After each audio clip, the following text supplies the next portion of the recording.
kicking around a football at about 3:40 p.m. on July 18, 1984 in the San Ysidro section of San Diego, California, Armando Rodriguez, 11, noticed a black Mercury Marquis drive into the McDonald's parking lot across the street.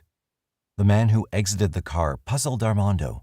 Wearing fatigue pants and a dark shirt, carrying a bag, the man also carried weapons, a 9mm Uzi semi-automatic, a Winchester pump-action 12-gauge shotgun, and a 9mm Browning HP.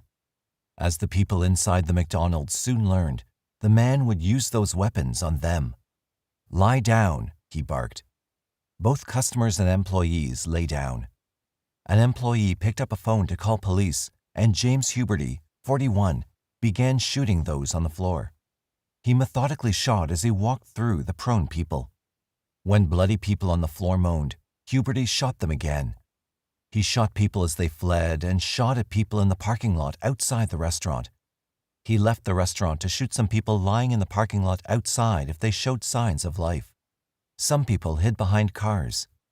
School chums Omar Hernandez, David Flores, and Joshua Coleman, all 11, ran for their bicycles in the parking lot when the shooting began. Huberty shot each of them. Hernandez and Flores fell dead. The wounded Coleman played dead. He did not move until police rescued him after Huberty's death. Alicia Gracia was cooking chips when Huberty started firing. She and 2 other kitchen workers raced downstairs to the cloakroom. Other employees soon escaped to that room. The shooting lasted 77 minutes. Huberty spent 257 rounds of ammunition, mostly with the Uzi.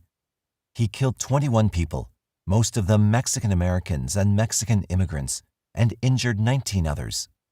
The youngest killed, Carlos Reyes, was 8 months old, and the oldest, Miguel Victoria Ulloa, was 74. The first police car arrived at 4:07 p.m. Huberty shattered its windscreen and emergency lights. A police officer called for Special Weapons and Tactics SWAT team. Cops closed off 6 blocks around the restaurant. At 5:17 p.m., SWAT sharpshooter Charles Foster, perched on the post office south from McDonald's, shot from his telescope-sighted Remington .308 caliber rifle, killing Huberty with a bullet that crashed through a glass door and into his heart. The wounded were rushed to nearby hospitals.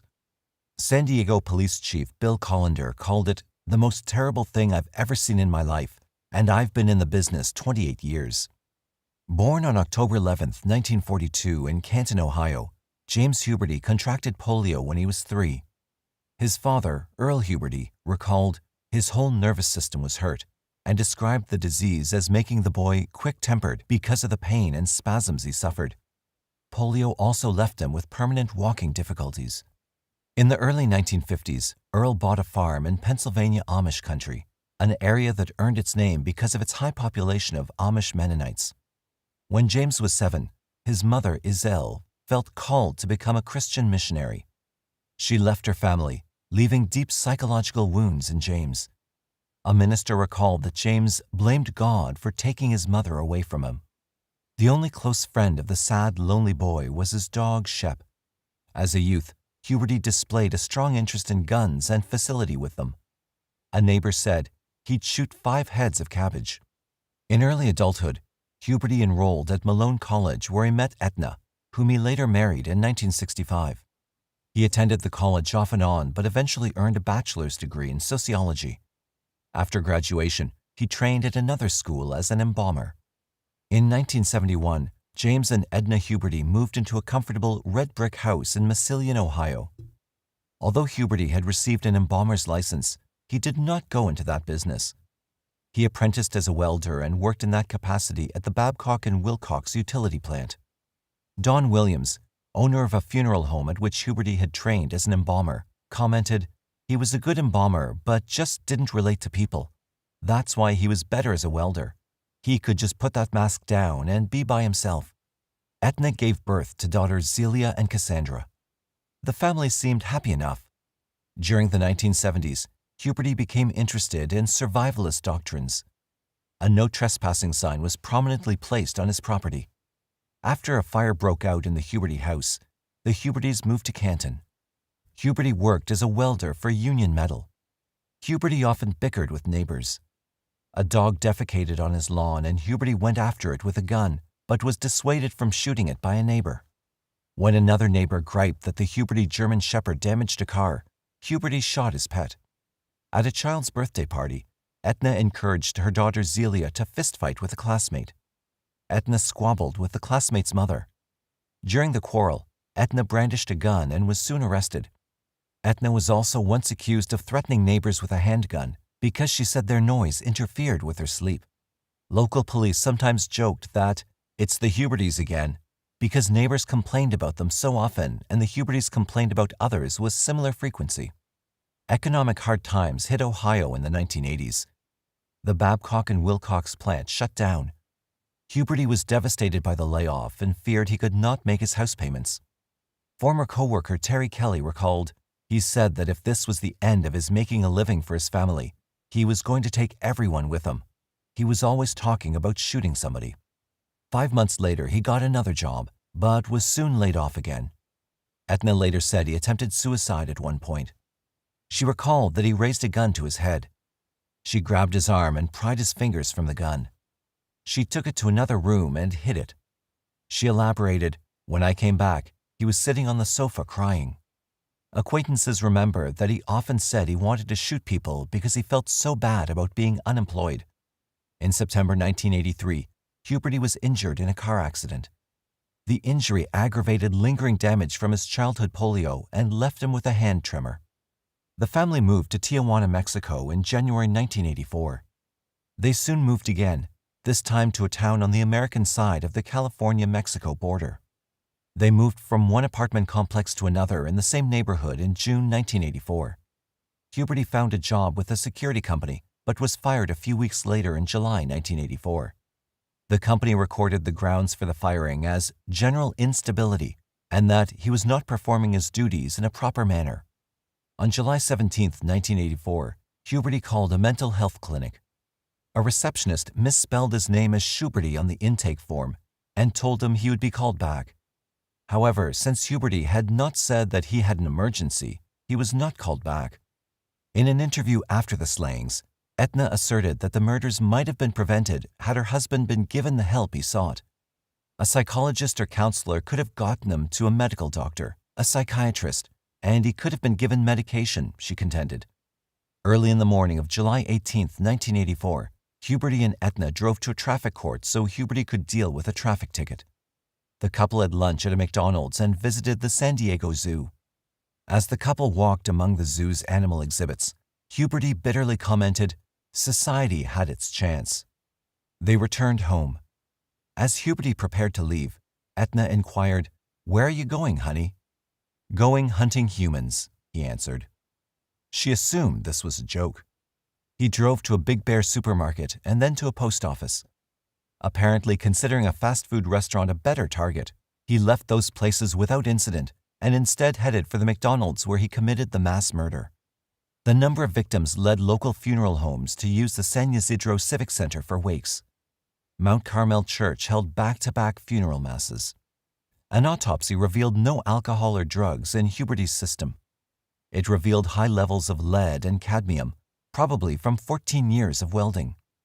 Etna filed lawsuits in 1986 against Babcock and Wilcox and against McDonald's, claiming the fumes from the former and food from the latter, specifically monosodium glutamate in the food, caused Huberty delusions and uncontrollable rage. Her lawsuits were dismissed. The McDonald's Corporation suspended advertising for a week after this tragedy. In response to this announcement, Burger King did the same.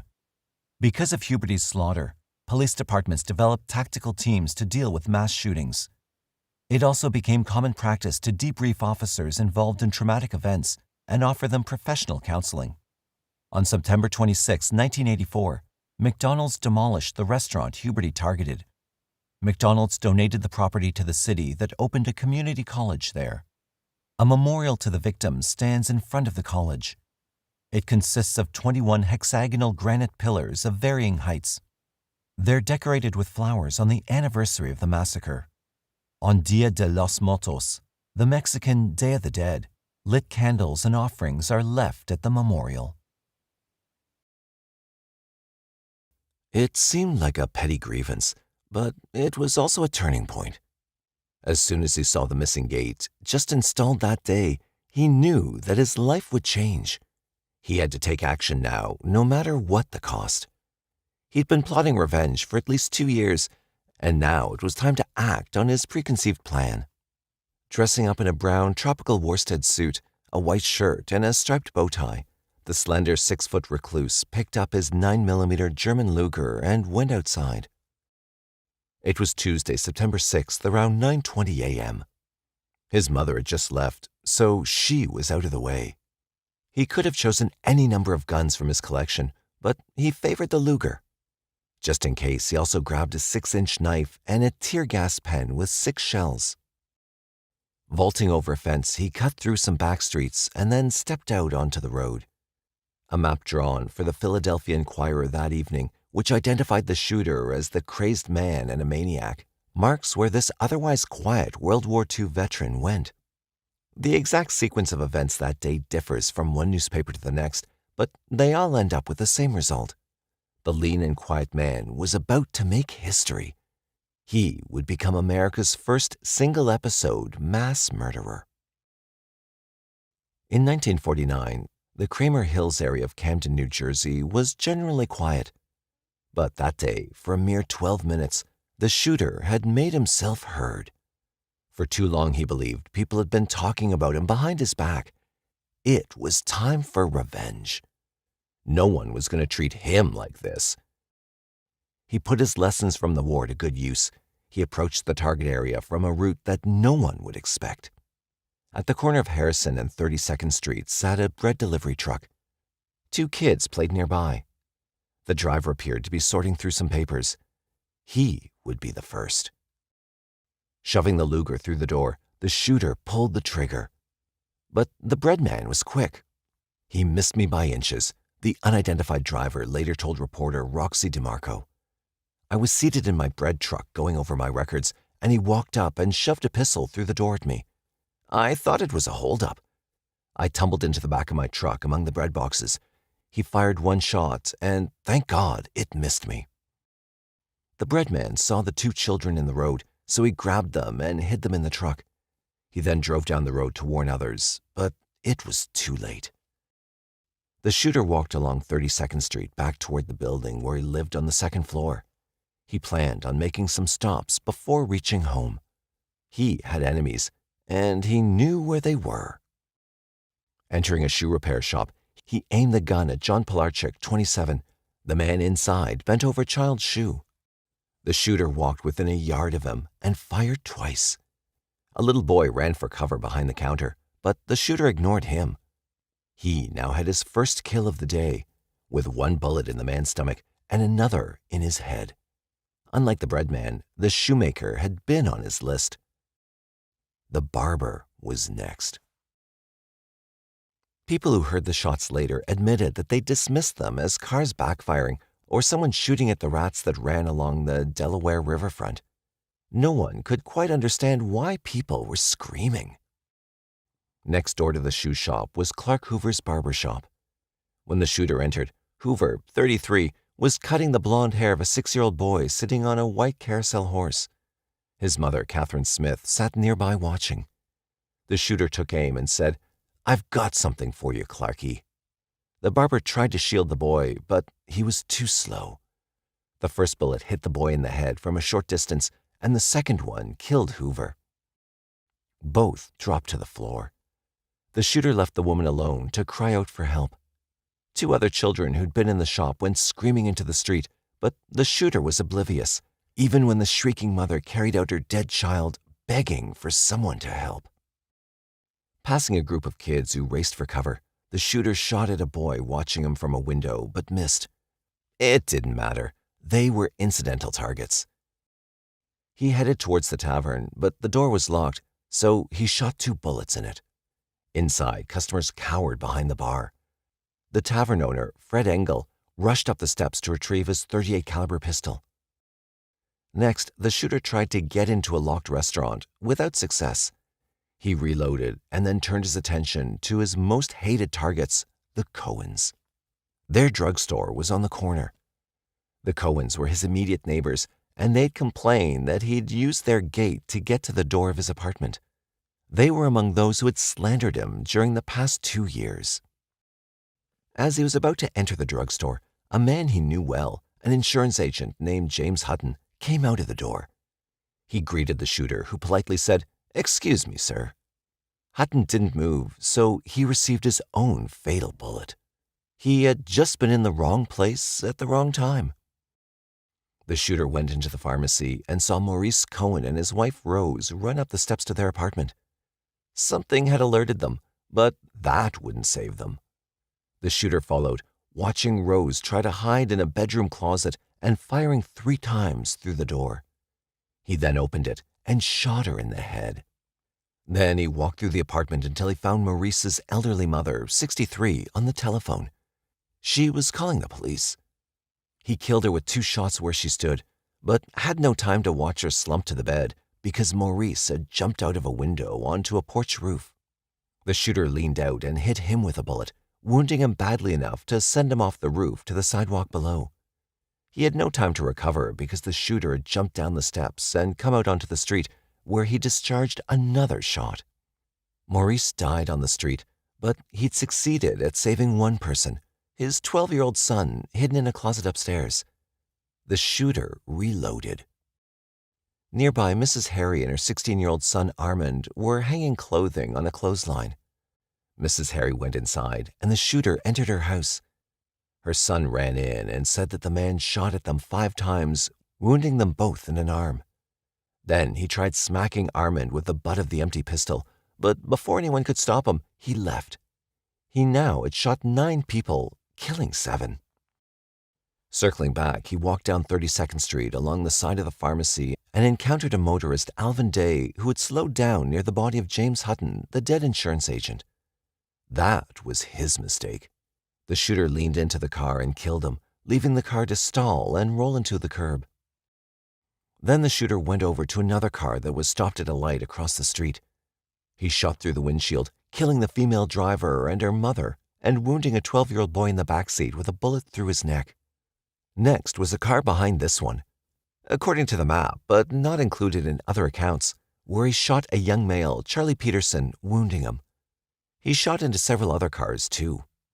Peterson staggered from his car and entered the tavern so someone could get him to a hospital.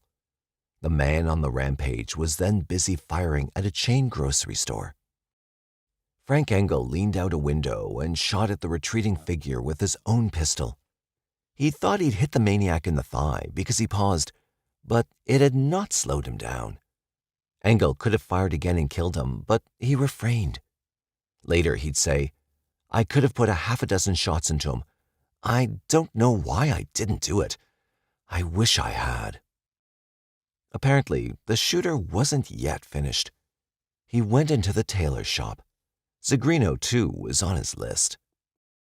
By that time, a man who'd been in line behind cars into which the maniac had fired had driven to the nearest fire station on 27th Street, 6 blocks away, to raise an alarm. But there would be 2 more fatalities. The tailor's wife, Helga, who'd been married to him for only 3 weeks, got on her knees and begged, "Oh my God, don't!" Then she screamed so loudly that people in buildings across the street could hear her. Without mercy, the shooter pointed his gun and shot her. Then he left and went strolling down the street. Tommy Hamilton, aged 2, happened to look out his front window, so the shooter aimed and fired right through the glass, taking his last victim. One Philadelphia Inquirer account has him going into the Hamilton apartment, herding the family into the kitchen, and then killing Tommy. In the New York Times, Mayor Berger has him killing Tommy from outside, but entering the apartment of the Harry family and shooting at them. Other sources have Mrs. Harry and her son outside, but the Harry boy claimed later to reporters that they were both inside when shot. The killer says he shot someone through a window from outside. The likely tale is that he shot the Harrys inside, but the Hamilton boy from outside. He attempted once more to get into a restaurant that stood at the end of River Road near Bergen Street, but failed. So, as sirens began to wail from a distance, he went around to the back and finally came home to his apartment. He'd been out for less than 15 minutes, but was running low on ammunition. "I ran out of bullets," he later said, "so I went home." In his wake, 12 people were dead. 5 men, 5 women, and 2 small children. And 4 were badly wounded, a man, a woman, and 2 teenagers. One of these would later die, bringing the toll to 13. Had he hit everyone at whom he took a shot, as Time Life's mass murderers said, the number of deaths would have been 26. The police were scrambling to go after this man, having run into or being called to the massacre, but the shooter reached his apartment first. He barricaded the door and reloaded. One officer found a boy running in the street who turned out to be Charles Cohen, the boy who'd been spared by being shoved into the closet at his home. He'd nearly suffocated, he said, and had finally kicked open the door to get out. He remembered watching his grandmother fall just as the door closed, and he'd heard screams and shooting. He was taken to the home of a relative. People had now identified the rampaging shooter to the first arriving officers as Howard Unruh, a 28-year-old recluse and religious fanatic. All available police reserves were dispatched. None had ever dealt with such an incident before. Ironically, Unruh's name in German meant unrest. A cordon of between 50 to 60 officers surrounded the 2-story gray stucco building that housed Unruh's apartment at 3202 River Road, behind and next to the Cohen's pharmacy and residence. Unruh was barricaded inside, and he shot at them from a window. From the number of victims, the police believed they were dealing with more than one killer. They armed themselves with rifles and machine guns. For a time, the road was a state of confusion, with people in the milling crowd getting into the line of fire. The police shot into the apartment in what reporters called a rain of gunfire, intended to drive the shooter out or to kill him. Pedestrians formed a ring around the area, and within half an hour, more than 1,000 people were watching. Several marksmen on the roof of a nearby shed tried to get a clear shot into the room from which the suspect himself was shooting. One officer shouted that he'd hit the man. Meanwhile, the bodies of the dead and the wounded were removed to Cooper Hospital, and some officers were collecting stories from eyewitnesses. One woman suffering from shock and a man who had injured his leg trying to escape were also rushed to the hospital. Frida Unruh, the shooter's mother, had returned home around this time, just after 10 a.m. When she saw the police barricade and heard spectators talking excitedly about what had occurred, she knew it was about her son, and she wandered off in a daze. She finally made her way, or was taken, to the home of her sister 5 blocks away, who found a doctor to treat her and who kept the breaking details of the story from her. It was the sister's opinion that all this had been caused by terrible experiences that Howard had suffered during his 3 years in the war. Reporters were aware of the events, and Philip W. Buxton, an assistant city editor of the Camden Evening Courier, looked up Unruh's phone number, Camden 42490W, and called the home. To his surprise, Unruh answered in a calm voice. "Is this Howard Unruh?" Buxton asked. "Yes, this is Howard. What's the last name of the party you want?" "Unruh," the editor told him. "Who are you?" Unruh demanded to know. "What do you want?" Buxton could hear the sound of bullets coming through the window, breaking glass. He identified himself as a friend and then asked, "What are they doing to you?" "They haven't done anything to me yet," said Unruh, "but I'm doing plenty to them." "How many have you killed?" "I don't know yet. I haven't counted them, but it looks like a pretty good score." The editor then wanted to know why he was killing people. "I don't know. I can't answer that yet. I'm too busy. I'll have to talk to you later. A couple of friends are coming to get me." He slammed down the phone. Who those friends might be was never clarified. To get him to leave the apartment, the detectives on the roof got close enough to lob a canister of tear gas through the broken bedroom window. It proved to be a dud, which alerted Unruh to their strategy, so he went into another room. As he returned, they tossed in a second canister, and the place slowly filled with stinging gas. It took another 5 minutes, but finally, Unruh moved aside the white curtain upstairs, looked out, and said, "Okay, I give up. I'm coming down." "Where's the gun?" a sergeant yelled up at him. "It's on my desk up here in the room. I'm coming down." He came out of the door unarmed, with 36 guns trained on him, and surrendered without a word to motorcycle officer Charles Hance. 45 minutes after he'd taken his first shot, Unruh was ushered through the angry crowd, who swore at him and called for lynching, and into a police car and driven away. One observer muttered, "You gotta watch them quiet ones." 3 coroners came to oversee the autopsies. The wounded were tended to, but the 12-year-old boy who'd been sitting in the back seat of the car was in critical condition. The bullet had gone through his neck to the base of his brain. The prognosis was poor. The police didn't comprehend the killer's motives. They'd never dealt with such an incident before. "What's the matter with you?" one officer asked Unruh. "Are you a psycho?" "I'm no psycho," Unruh insisted. "I have a good mind." Whether or not he was right remained to be seen. At City Hall, a gaunt Unruh was taken into a private room and questioned for hours by detectives and those who'd be involved in prosecuting him. At all times, he seemed calm, as Berger reported for the New York Times.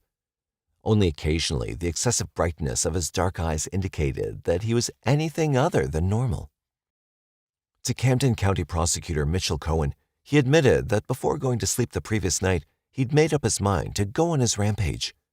He was willing to offer a shot-by-shot account. "I shot them in the chest first," he explained, "and then I aimed for the head. Although some people were pre-planned targets, a few just got in the way."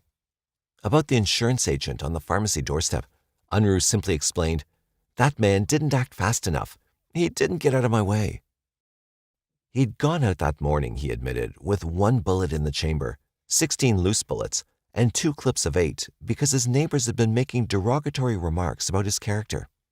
A check of his records indicated no report of mental illness before, during, or after his army service. In fact, he had an exemplary record as a soldier, and those who knew him reported that he was not a drinker. Few people knew much then about post-traumatic stress disorder, or even combat fatigue, which they called war neurosis. Few people knew much about paranoid character disorders or schizophrenia. 18 civilian witnesses were interviewed, and most claimed that Unruh had entered the barbershop first, but Unruh insisted it was the shoemaker with the barbershop second, so his report became the official one.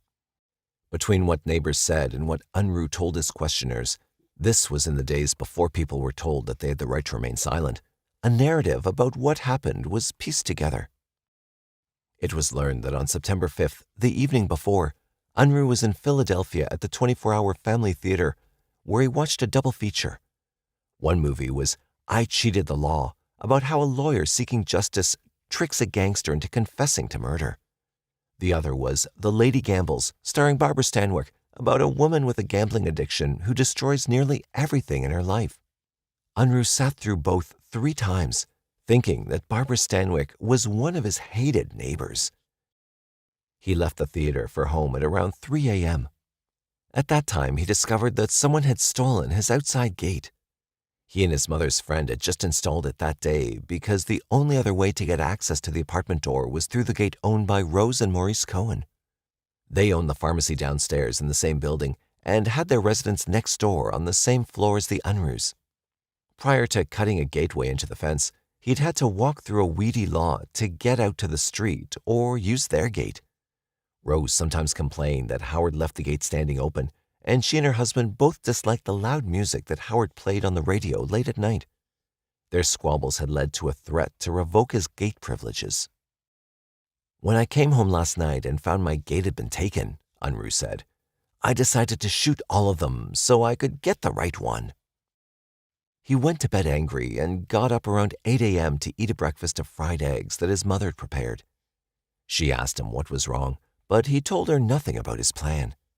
He went into the basement to retrieve some items and came back, going into the living room. He seemed to go into a trance, according to the statement Mrs. Unruh gave later, and when she probed to find out what was wrong, he spun around and menaced her with a wrench. She left the house and went to the home of friends, the Pinars, to tell them she was afraid that tensions were coming to a head and that her son no longer loved her. By some accounts, she'd narrowly escaped death by leaving when she did. It was Mr. Pinar who'd helped build the gate the day before. David Everett claims that Mrs. Unruh had told them she was most afraid of her son's eyes. Frida Unruh would later tell reporters that he stared at her as if he had no idea who she was. After she left, Unruh returned to his preparation. He figured that 9:30 was the time to begin because most of the stores would be open at that time. He could shoot everyone who'd been talking about him. He had a German 9mm Luger that he'd bought for $37.50 at M&H Sporting Goods in Philadelphia, and he had 33 rounds of ammunition. It was enough to do what he had in mind. At just after 9 o'clock, he'd walked out into the apartment fully armed. Two people believed that they'd hit Unruh with a bullet, the tavern owner and a police officer, but only when Unruh got off his chair after hours of questioning did anyone notice the bloodstain. He'd been wounded in his right side, but he was uncomplaining throughout the interrogation. He was sent to Cooper Hospital, the same place where the victims were being treated or placed in the morgue. There, he underwent surgery for his own wound, but surgeons were unable to remove the bullet. That meant they couldn't determine who had actually shot him. While the newspapers offer no answer in later reports, most accounts attribute the hit to Frank Engel. Two psychiatrists, Drs. H.E. Yaskin and James Ryan, were assigned to ask Unruh questions while he was still hospitalized at Cooper. What they learned would be compared with assessments by other professionals later because it seemed clear that, regardless of his past record, he was destined for psychiatric treatment. They, along with reporters looking for Unruh's acquaintances, learned more about his background. Unruh was living with his mother, Frida, in a small apartment on River Road. He had a married younger brother living in Haddon Heights, and his father, Samuel Unruh, was alive but estranged from the family. Samuel had come to City Hall when he'd heard about the shootings. Unruh had had an ordinary childhood and seemed to have been a well-behaved boy, although reportedly he was quiet and moody.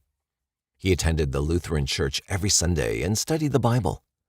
When he was of age, he enlisted in the Army in 1942 to fight for America during World War II, but most people didn't realize that this was not just a patriotic duty for him. It was also an experience of death that he painstakingly documented. He took excessive care of his rifle and was a brave soldier as a tank gunner in Italy, Belgium, Austria, Germany, and France, taking part in the relief of Bastogne in the Battle of the Bulge. Whenever he killed a German, he wrote down the day, hour, and place.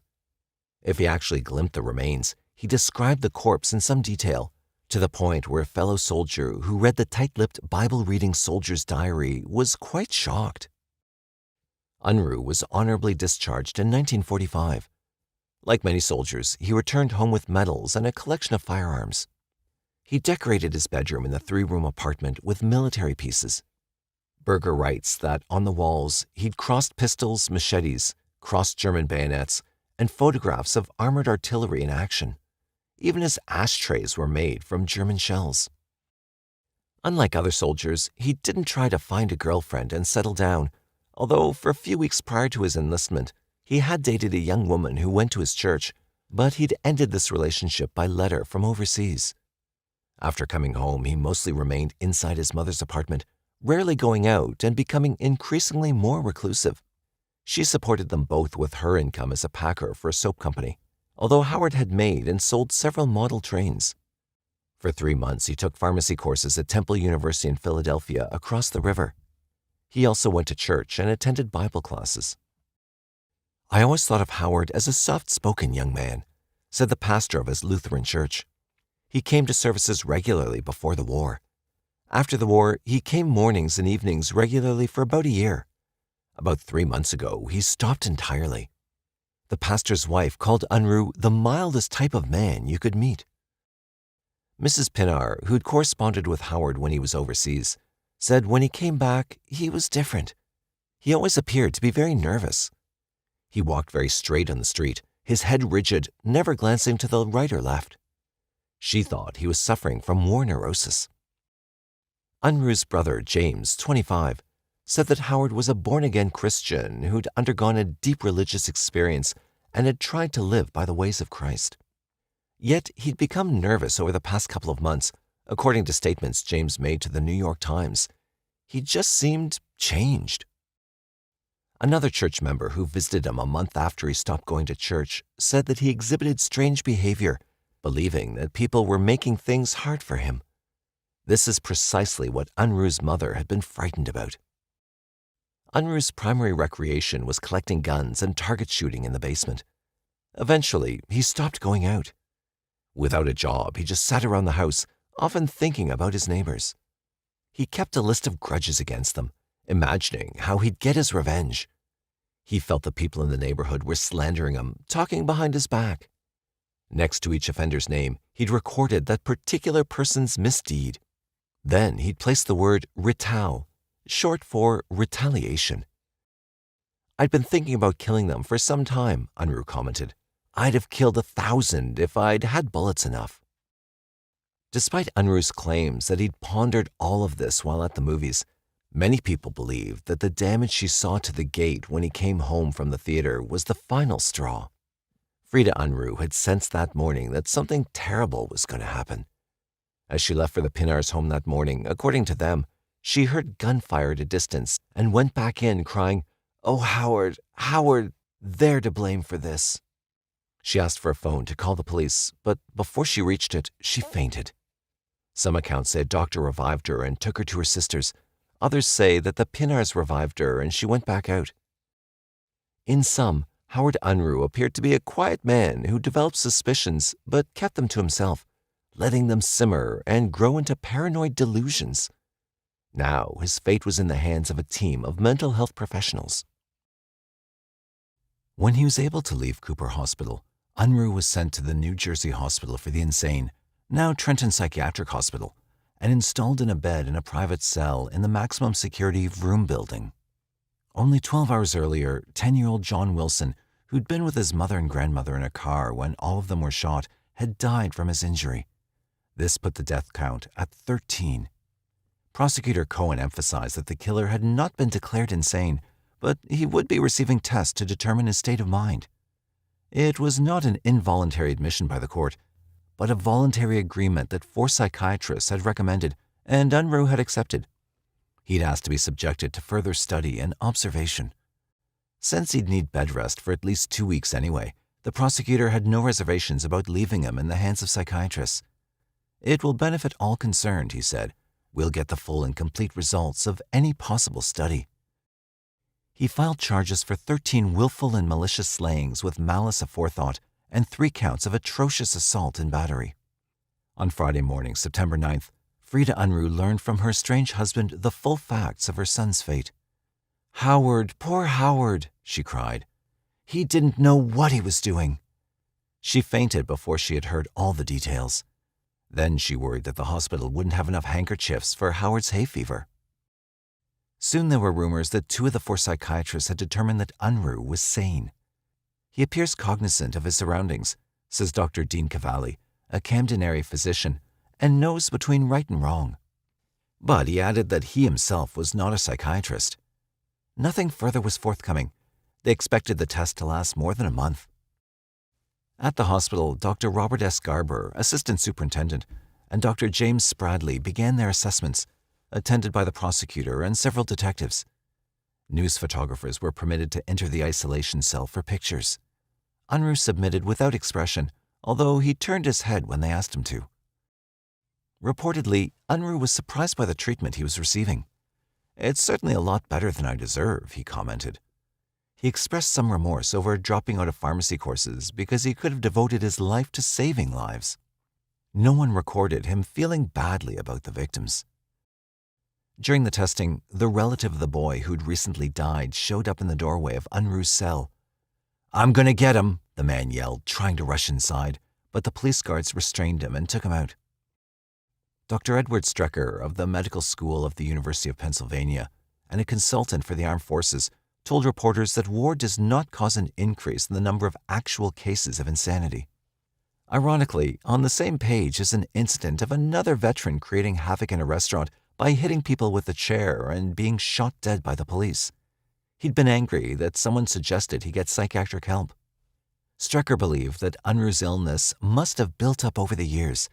The type of killing that he'd done could not be traced to military service. The war had simply provided the opportunity to learn the weapons. Although he'd not examined Unruh himself, he thought that the man had gone gun crazy once he started shooting. Another psychiatrist, unidentified, thought that Unruh's overtly religious character might have given him a savior complex, and when he saw that he'd failed to save the world, he reacted.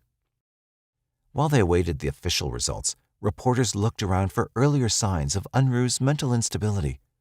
The Woodrow Wilson High School yearbook from 1939 indicated that he was shy and that his ambition was to become a government employee. They called him How. A check of his records revealed B's and C's for things like health, courtesy, and personal impression. There was no evaluation of his intelligence, but his mental alertness was average. After 2 months of personality and psychological tests, the assessment was concluded, and the final diagnosis was dementia praecox, mixed type, with pronounced catatonic and paranoid coloring. Unruh was a paranoid schizophrenic, caught in a world of his own delusions and separated from reality. His mental illness had come upon him slowly and was not caused by combat. Pronounced insane, he was immune from criminal prosecution, but was sentenced for the remainder of his life to the Vroom Building, the unit for the criminally insane. In Who Killed Precious, a book about the FBI's approach to mass murderers and serial killers, H. Paul Jeffries says that before Howard Unruh's rampage, mass murders in America were rare. After Unruh, there's hardly been a year stained by it. On Mass Murders, an American Justice documentary, it was claimed that mass murders have been on the rise over the past 3 decades, and that around the country there's an average of 2 a month. 200 people each year become victims, and 7 of the 10 worst cases in our history have occurred since 1980. Many experts see this as a sign of the breakdown of social controls. A mass murderer, according to the FBI Crime Classification Manual, is someone who kills 4 or more people in close succession in a single locale or in closely related locales. This differs from a spree killer, who may have similar motives and ambitions, but who tends to travel over a series of loosely related or unrelated locations. Mass murderers come in 2 basic varieties: family killers, such as John List, who slaughtered his mother, wife, and 3 children, or classic mass murderers, like Charles Whitman or Richard Speck. Mass murderers were believed to be male, white, usually over 30, and generally own at least 1 gun. Criminologist James Fox says the availability of guns has influenced the increase in mass murders because guns distance people from their crimes, a desire common to mass murderers. They want it to be easy and fast. Mass murderers are typically quite ordinary. They're reclusive, have few if any friends, and have no criminal record. However, they don't let go of past grievances, and they tend to build and fester, with minor incidents being perceived as major offenses and impersonal ones as personal. Some stress, such as a broken relationship, a loss, or unemployment, may be the trigger that sets everything in motion. They blame others for their failures, and their motive is generally to strike back, to punish, and to exact as much damage as they can manage. The higher the death toll, the better they've succeeded. The people who have been dismissing or ignoring them are not going to forget them now. Their choice of targets is typically irrational and often does not even include the ones against whom they wanted vengeance. Some, like Unruh, have shown signs of psychosis, but most have been judged sane at the time of the incident. The time period for mass murder can be minutes, hours, or days, and such people typically have a mental disorder, are frustrated, and their problems have increased to the point of having to act out aggressively. Charles Whitman and James Huberty are held up as the typical example. In 1966, Whitman took an arsenal up to the tower at the University of Texas in Austin to take shots at unsuspecting people from above until he was killed. In an hour and a half, he killed 16 and wounded 30. He had also killed his wife and mother that day. Huberty, crushed by unemployment, went hunting for humans at a McDonald's fast food restaurant in San Ysidro, California in 1984, killing 21 and wounding 19. While the FBI manual says that because Unruh moved to different locations, his act was not classified as a mass murderer, other criminologies disagree. His spate of killings was one of the shortest on record. It was in a contained neighborhood, and he didn't travel in ways that spree killers like Andrew Cunahan and Charles Starkweather did. The manual calls Unruh a spree killer, but there's clearly disagreement on the classification. Since the Crime Classification Manual has not been universally adopted the way the Diagnostic and Statistical Manual of Mental Disorders has been in psychiatry, exactly how to classify Unruh seems unclear. Other examples of killers like him include Martin Bryant. On April 28, 1996, Bryant, 28, killed the two owners of seaside cottages in Australia, then took two semi-automatic rifles to a tourist area in Port Arthur, where in 15 seconds he shot and killed 20 people, wounding 15. He then walked around shooting more, got into his car and drove a few hundred yards, killed more people, stole a car, killed more people, took a hostage, and went back to the cottages where he killed several people driving by, and then killed the hostage. The police held him under siege overnight, and he ran out when the building went up in flames. His total in less than a day had been 35 dead, 18 wounded. While he is considered a mass murderer, he did move around quite a bit, and he killed people in a lot of different areas, but not in the manner in which classic spree killers do, who generally stretch things out over days or weeks. Michael Ryan. In August 1987, Ryan, 27, a gun-loving, hypersensitive young man prone to exaggerated fantasies, took an AK-47 assault rifle and several other weapons on a shooting spree in Hungerford, England, killing 15 and wounding as many before retreating to his former school and turning the gun on himself. He began in the woods, killing a woman who ran from him, then drove home to shoot the family dogs and grab ammunition. When his car failed to start, he set fire to his house and began a 2-mile walk through the streets of Hungerford, shooting both acquaintances and strangers. When his mother found him and confronted him, he killed her too. She was his 8th victim, felled by 4 bullets. Police set up blockades and inadvertently sent motorists directly into the killer's path, where their cars were sprayed with bullets and many were killed.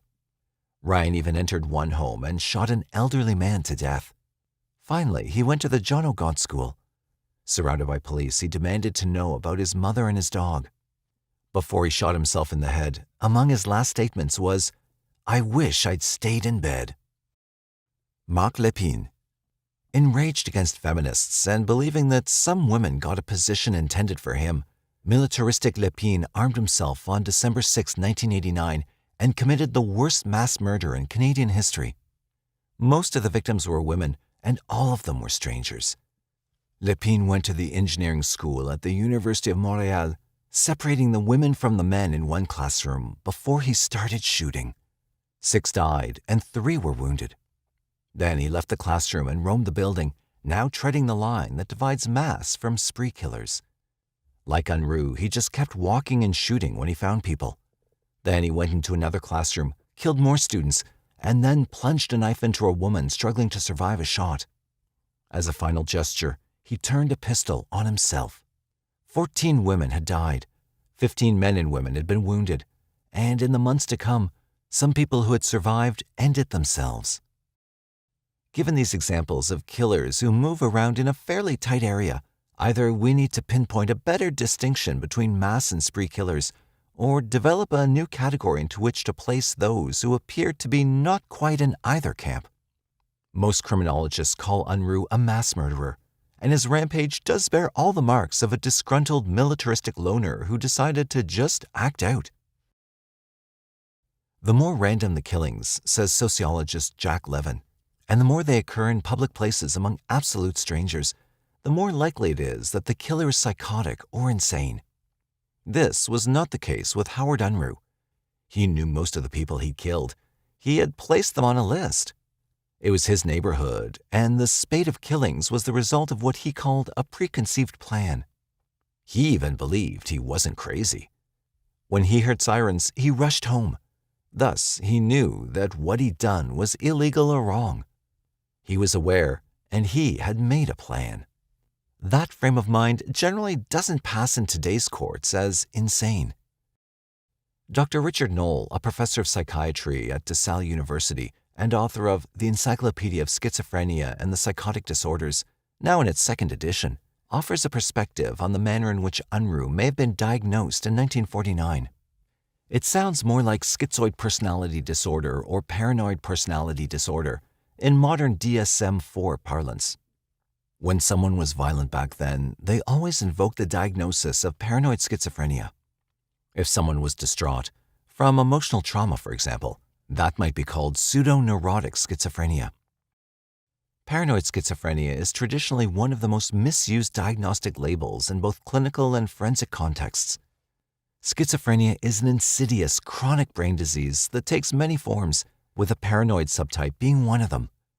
The age of onset for this subtype tends to be slightly older than for other subtypes, has a better prognosis, and is most likely to be helped by treatment.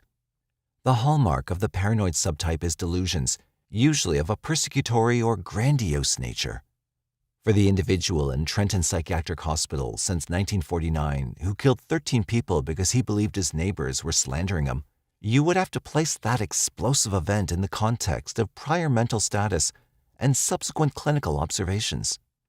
Anyone, especially a male under great stress due to a divorce, job loss, death of a loved one, etc., could become paranoid and violent under conditions of extreme and prolonged stress. In a clinical context, it's really quite difficult to distinguish between paranoid schizophrenia, an agitated manic episode of bipolar disorder, delusional disorder, a brief psychotic reaction, or someone with a paranoid personality disorder, a character disorder, not a psychotic disorder, who simply loses it. Without a detailed clinical history, it's hard to assess whether the diagnosis was a correct one. However, it is true that the diagnostic criteria for paranoid schizophrenia have tightened up considerably since the 1940s when this incident took place, and back then the term paranoid schizophrenia was liberally dispensed in a forensic context as almost a euphemism for a raving madman. Anytime violence entered the case history, the paranoid schizophrenia diagnostic label was almost automatically applied, even if someone was bipolar and violent or under stress and violent. In other words, had he gone on his rampage today, his paranoia would have been acknowledged, but unless psychosis actually affected his ability to appreciate that what he was doing was wrong or made him unable to comply with what he knew, then he'd have been declared legally sane. Howard Unruh remained at Trenton Psychiatric Hospital, almost breaking the record for one of the longest confinements of the criminally insane in American history. He died in 2009. He was 88 years old. On January 7, 2011, at 11:35 p.m., a young man with a shaved head walked into a Walgreens in Tucson, Arizona, and dropped off a roll of film. The roll could have been pictures of the man on vacation with his family. It could have been pictures of a car he was trying to sell. But as the Walgreens employee would soon learn, the roll of film was much weirder than that. As it was later revealed, the pictures were of the man, Jared Lee Loughner, posing with a Glock 19 gun held next to his bare buttocks. But that roll would take a few hours to process, and it would be a full day before people would have a reason to care.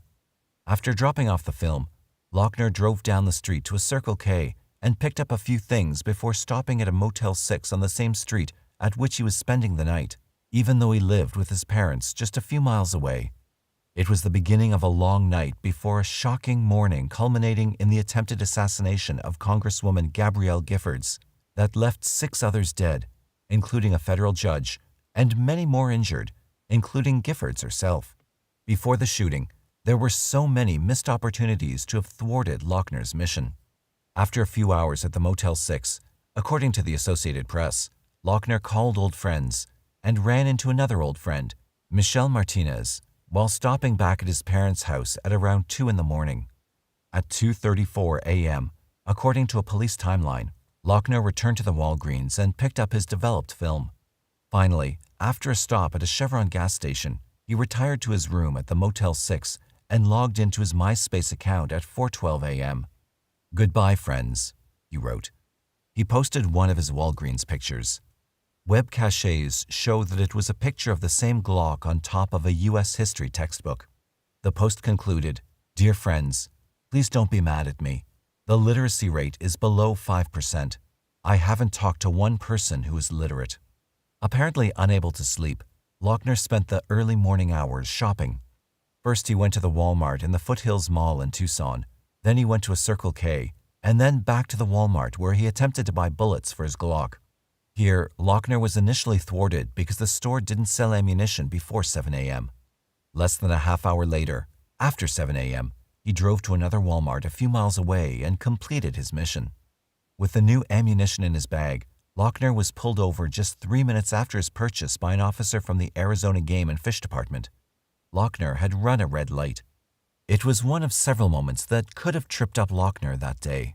Twice, 3 times even, he came into contact with people who could have stopped him from carrying out his crime, and in each case, he eluded them. It was the same dumb luck that he'd enjoyed for several years. Since at least 2007, according to reports, Loughner had gotten pass after pass. He'd gotten in trouble with the law and with his community college. He'd freaked out other students in his classes. He'd acted strangely and inappropriately, and had been on the radar of police, school authorities, neighbors, and community members. And yet, no one believed he needed to be stopped, until it was too late. With the bullets in the black diaper bag, Loughner returned home, where allegedly he got into a confrontation with his father.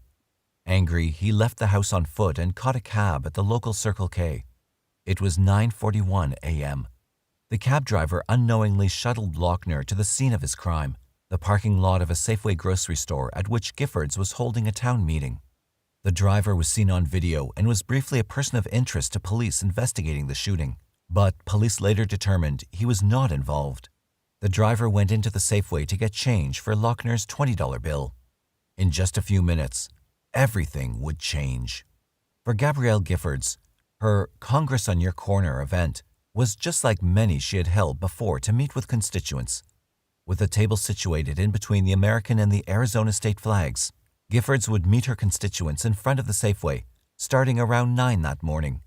The Democratic Congresswoman had just been sworn in for the 3rd time a few days before, following a close election. Giffords was in the midst of a conversation when Loughner walked up and allegedly opened fire, aiming directly at her. The prosaic gathering at the supermarket of a moment before was turned into a killing zone with bodies scattered around the parking lot. Loughner didn't stop shooting until his gun's magazine was empty. As he was attempting to load another clip, several eyewitnesses, including Patricia Maish, Bill Badger, Roger Sulzgeber, and Joseph Zamudio, were able to wrestle him down and put an end to the slaughter. After Loughner was named a suspect, friends and former girlfriends came forward to attempt to make sense of his actions. One of those friends, Katie Parker, tweeted in the immediate aftermath of the shooting that Loughner had met Giffords before, 3 years earlier in 2007.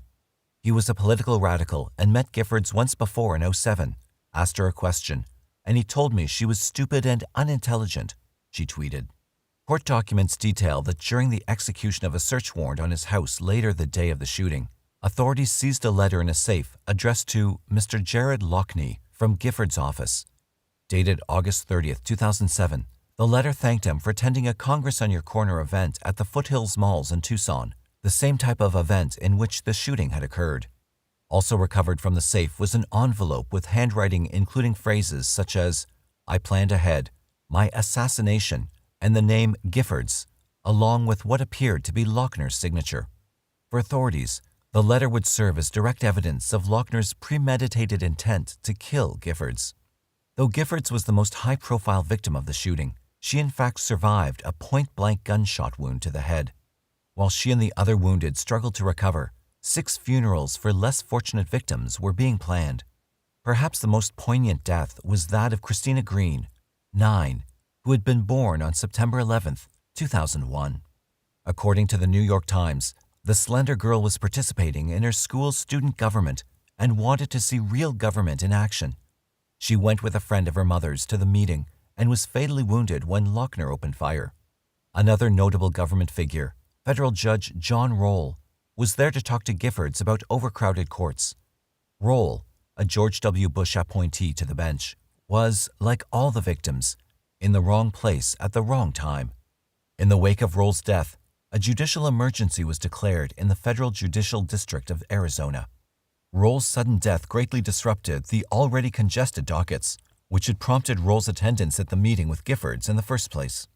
Other victims killed included Dorothy Morse, Dorwen Stoddard, and Phyllis Schneck. They were at the meet and greet specifically for Giffords. They were older, concerned, and involved citizens. The sixth victim killed, Gabriel Zimmerman, was a member of Giffords' staff and worked as her outreach director. Online, reports of the shooting were unfolding in real time, like a live blog gone horribly wrong. At 9:54 a.m., Loughner arrived on the scene. When Loughner opened fire, reports began to spread almost immediately on Twitter. One of the first tweets by user @BigVic came at 10:10 a.m. Giffords got shot? Not a second later, another user wrote, "Just heard Congresswoman Gabrielle Giffords and 10 other people shot and killed at Oracle and Ina Safeway." The rumors and ever-changing information shifted so quickly, it was hard to keep up. Another user, @OnJustice, wrote at 10:08, "My sources tell me, completely unconfirmed, that Giffords was struck in the head by the gunman at Safeway, Oracle, and Ina." Shortly thereafter, NPR reported on the shooting, and people tweeted the link. Soon Twitter was linking to another NPR update, one that turned out to be wrong, incorrectly reporting that Giffords was dead. By 11 a.m., news organizations were following NPR's lead and reporting that Giffords was dead. In the echo chamber of the internet, Giffords' death was assumed to be all but certain. Even her husband, Mark Kelly, started to grieve. Like pieces of a jigsaw puzzle, random bits of data, some true, some false, began to accumulate about a crazed gunman who had assassinated a Democratic congresswoman. At 10:26 a.m., not even a half hour after the shooting had occurred, but a lifetime on Twitter, @Crispix49 asked, "How long until the Democrats try to blame the #Tea Party for Giffords' shooting?" Indeed, in the absence of confirmed fact, the news reports often indulged in speculation on right-wing rhetoric, with the assumption that since Giffords was a Democrat, the gunman was presumably a far-right Republican and possibly an exponent of Tea Party activism. In fact, Giffords was a member of the Blue Dog Caucus of moderate Democrats and called herself a former Republican. In a moderately conservative area, she was well aligned with her constituents on most issues. Some of her policies, like her support of gun rights, would have alienated or even angered the far left. Very little was known about Loughner at that point, and the media hadn't yet zeroed in on the details of Giffords' policies. People were looking to point a finger, and the media were quick to look to the right. In particular, former vice presidential candidate Sarah Palin was swiftly made a focus. The 2008 vice presidential candidate and former Alaskan governor, now a commentator on Fox News, found herself at the center of a controversy because she had employed battle-ready language, commonly used by many politicians, both Democrats and Republicans, on her website, Sarah PAC. The website included a map with gun sight crosshairs over targeted congressional districts because politicians in those generally conservative areas had supported the 2008 health care reform bill. Among them was Gabrielle Giffords. By 10:30 a.m., almost as soon as it was publicized in connection with the shooting by left-leaning bloggers, the map was gone. At noon on her Facebook page, Palin issued a statement. "My sincere condolences are offered to the family of Gabrielle Giffords and the other victims of today's tragic shooting in Arizona. On behalf of Todd and my family, we all pray for the victims and their families, and for peace and justice." Palin stopped short, though, of addressing her website's targeted list, and later issued a video statement that drew the ire of critics and put her again on the defensive for the controversial use of the phrase blood libel. She said, in part, "But especially within hours of a tragedy unfolding, journalists and pundits should not manufacture a blood libel that serves only to incite the very hatred and violence they purport to condemn. That is reprehensible. Some claim political rhetoric is to blame for the despicable act of this deranged, apparently apolitical criminal." As the media scrambled to find Loughner's motive for the shooting, the thing they wanted to know most was his political affiliation. In the immediate aftermath of the shootings, a tweet from Katie Parker, a high school friend who had once been in a band with Loughner, had seemed to indicate that he might, in fact, be a far-left extremist, which would have flown in the face of the liberal blogosphere's prefabricated denunciation of him. "As I knew him, he was left-wing, quite liberal, and oddly obsessed with the 2012 prophecy," Parker tweeted. Parker admitted she hadn't seen him since 2007. Still, Parker's portrait of the young man was that of someone who had once been a normal teen, but who had become an alienated recluse, resonated and proved closer to the truth. She mentioned that he had been a pothead and listened to artists like The Doors and Jimi Hendrix. Loughner, Parker related, had been a social person until 2006, when, in an unclear incident, he had suffered alcohol poisoning. After that, she wrote, he was very reclusive. The truth, it seemed, was that while Loughner could broadly be described as having political concerns, his politics, as such, made no coherent sense. As gathered from his internet activity, he was anti-government and believed that NASA had faked the moon landings. Upon examination, Loughner's online track record revealed neither a far right-winger nor the left-wing nut for which conservative talk radio had been hoping. Instead, he seemed delusional and paranoid, weirder and more extreme than even the most hardcore of conspiracy theorists at either end of the political spectrum. Throughout his adolescence and much of his teens, he was a regular, if somewhat gawky guy. Sporting longish curly hair, he played the saxophone and was a member of the Arizona Jazz Academy. A report by the New York Times described the young Loughner as being compared to Harry Potter in appearance, with short hair and glasses. Later, as he became more immersed in band, his teachers suspected he might be using pot, the Times reported.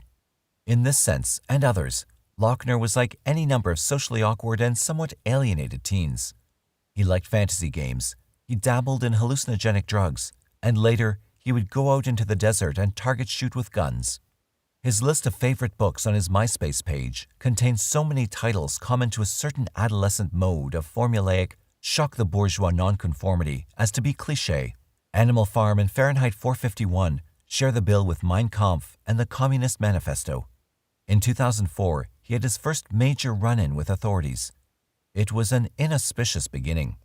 According to the police report, on September 23, 2004, Loughner, then still a student at Mountain View High School, had been in the cafeteria when, he told police, he had been poked with something sharp. He said he thought that a student had jabbed him. The student was identified as Anthony Tony Kurtz. After being poked, Loughner became pale, got dizzy, could not stand, and had to be helped to the nurse's office by another friend, according to the report. Though Kurtz admitted that he had fashioned a needle inside a regular ballpoint pen, he said he couldn't remember if he had struck Loughner, who didn't press charges. In this first case, Loughner was the bullied victim. But the next time police were called, it was because of Loughner's own misbehavior. According to a police report, on May 12, 2006, Loughner again showed up at the nurse's office at Mountain View High School, drunk from vodka. According to the report, she advised that he was so extremely intoxicated that he had to be transported to Northwest Hospital to the emergency room. Loughner had drunk 350 milliliters of vodka between 1:30 a.m. and 8 a.m. in the morning before school. He had stolen the vodka from his father's liquor cabinet. According to the report, he was very upset as his father yelled at him. Since the shooting, multiple news reports have painted a picture of a strained home life in the Loughner household, one in which the parents were described as not normal neighbors by one person living in the area. Though his mother Amy was described as doting, his father, Randy, who installed carpets for a living and tinkered with cars in his spare time, in particular seemed to be a source of tension. According to the New York Times, as members of one neighboring family suggested, if your child's ball came to rest in the Loughner's yard, you left it there. Another report said that the Loughners were known as isolated around the neighborhood. After the shooting, the Loughners were quiet, but eventually issued a statement. "This is a very difficult time for us. We ask the media to respect our privacy. There are no words that can possibly express how we feel. We wish that there were so we could make you feel better. We don't understand why this happened. It may not make any difference, but we wish that we could change the heinous events of Saturday. We care very deeply about the victims and their families. We are so very sorry for their loss." On September 10, 2007, police were called to a suspicious vehicle which was parked near a wall in Tucson. It was a large white van, and it turned out to belong to Bryce Tierney. After following the van driving through town, the officer pulled the van over and was able to detect a strong odor of burnt marijuana. In the passenger's seat, police found Loughner. After the police searched the van and found marijuana, Loughner was cited for possession of drug paraphernalia, a misdemeanor. The charge was dismissed after Loughner completed a diversion program. This scrape with drugs was evidently not his last. A year later, Time.com reported, when Loughner applied to join the Army, despite testing clean on his drug test, he responded a little too truthfully to question 17I on DD Form 2807-1. The official told Time He admitted that he smoked marijuana to such an extent that we said, "No thank you." Friends of Loughner have told the press that he liked hallucinogenic drugs, including LSD and salvia. A salvia high produces dissociative effects and has a much shorter duration than LSD or hallucinogenic mushrooms, from a few minutes to a few hours. On the other hand, the man with whom Loughner had been found by police in the white van, Bryce Tierney, maintained that Loughner had stopped using all drugs by 2008. In the summer of 2007, Loughner, then 18, enrolled in Pima Community College.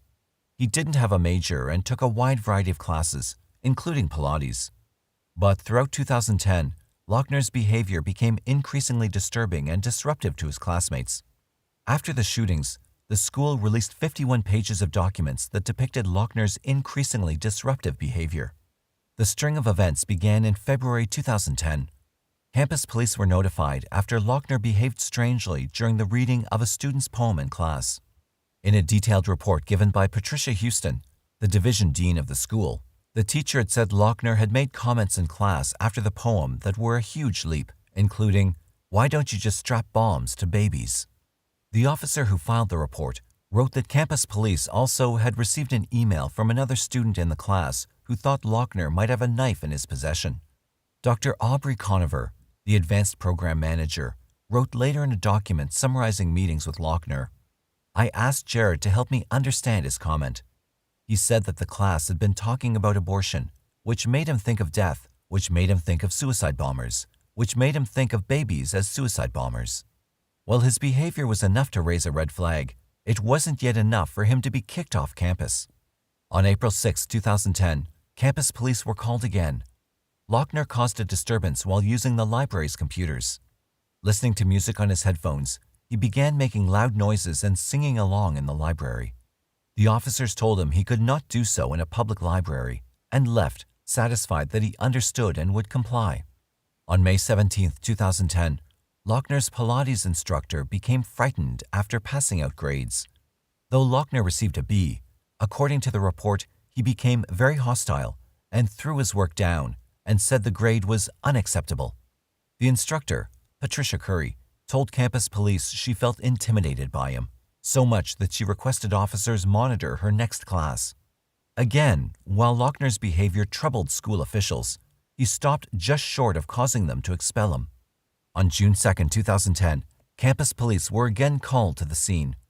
This time, Loughner had disrupted a math class, challenging the instructor over the use of a number in a way that made no logical sense. In an email exchange between school officials, Delisa Siddall, a counselor, relayed to staff what happened. Loughner said, "My instructor said he called a number 6, and I said I call it 18. He also asked the instructor to explain, how can you deny my math instead of accepting it?" According to Siddall, Loughner construed not being able to call the number 6 something else as an infringement on his freedom of speech, and was the same as telling him he couldn't speak his mind. She wrote, "I asked him to explain how this was pertinent to the subject at hand. He said these questions caused students to think. I asked him to describe his views on time and place. He said he paid $200 for the class, so he should have the right to speak. He added that he had taken other courses and was scammed, so he was going to do everything to ensure that he passed this class." As he did in every situation, after being chided, Loughner appeared contrite and said he would behave. Siddall closed her letter, writing, "This student was informed that the formal code would go into effect if this should happen again. This student was warned. He has extreme views and frequently meanders from the point. He seems to have difficulty understanding how his actions impact others, yet very attuned to his unique ideology that is not always homogeneous. Since his resolution was to remain silent in class and successfully complete the course, I have no grounds to keep him out of class." At least one student was disturbed enough to email friends and family about her erratic classmate. Linda Sorensen provided the Washington Post with a series of emails that gave more insight into Loughner's behavior in school. They read, June 1st, 1 day down and 19 to go. We do have one student in the class who was disruptive today. I'm not certain yet if he was on drugs, as one person surmised, or disturbed. He scares me a bit. The teacher tried to throw him out and he refused to go, so I talked to the teacher afterward. Hopefully he'll be out of class very soon and not come back with an automatic weapon. June 14th. We have a mentally unstable person in the class who scares the living crap out of me. He is one of those whose picture you see on the news after he has come into class with an automatic weapon. Everyone interviewed would say, "Yeah, he was in my math class and he was really weird. I sit by the door with my purse handy. If you see it on the news one night, know that I got out fast." But because he hadn't done anything in direct violation of the code of conduct, yet again Loughner was free to come back to school. A few months later, on September 23rd, campus police were called again. It was Loughner, again, ranting about how his freedom of speech was being threatened because he was getting a lesser grade because he turned the assignment in late. A belligerent Loughner continued to cause the start of the class to be delayed. One of the responding officers wrote that Loughner could not verbalize what the problem was and kept referring back to the freedom of speech. I noticed during my questioning that Loughner's head was constantly tilted to the left and his eyes were jittery and looking up and to the left. Though Loughner repeated that he wanted to stay in school, officials decided that he would not return to class that day, and they would have a follow-up meeting a few days later to discuss his future at the school. On September 27th, the instructor and Jared met with Dr. Aubrey Conover to talk about the most recent incident. The meeting revealed some of Loughner's odd thinking. In Conover's report, she wrote, he then stated that he had paid for his courses illegally. When questioned as to why, he said, "I did not pay with gold and silver." The meeting ended with the agreement that Loughner would bring his parents to the next discussion, the next night. But another, final incident got him booted. Unbeknownst to officers, the same day that he had had his latest meltdown in class, Loughner had posted a video on YouTube titled Pima Community College School, Genocide Scam-Free Education, Broken United States Constitution. The video has since been removed.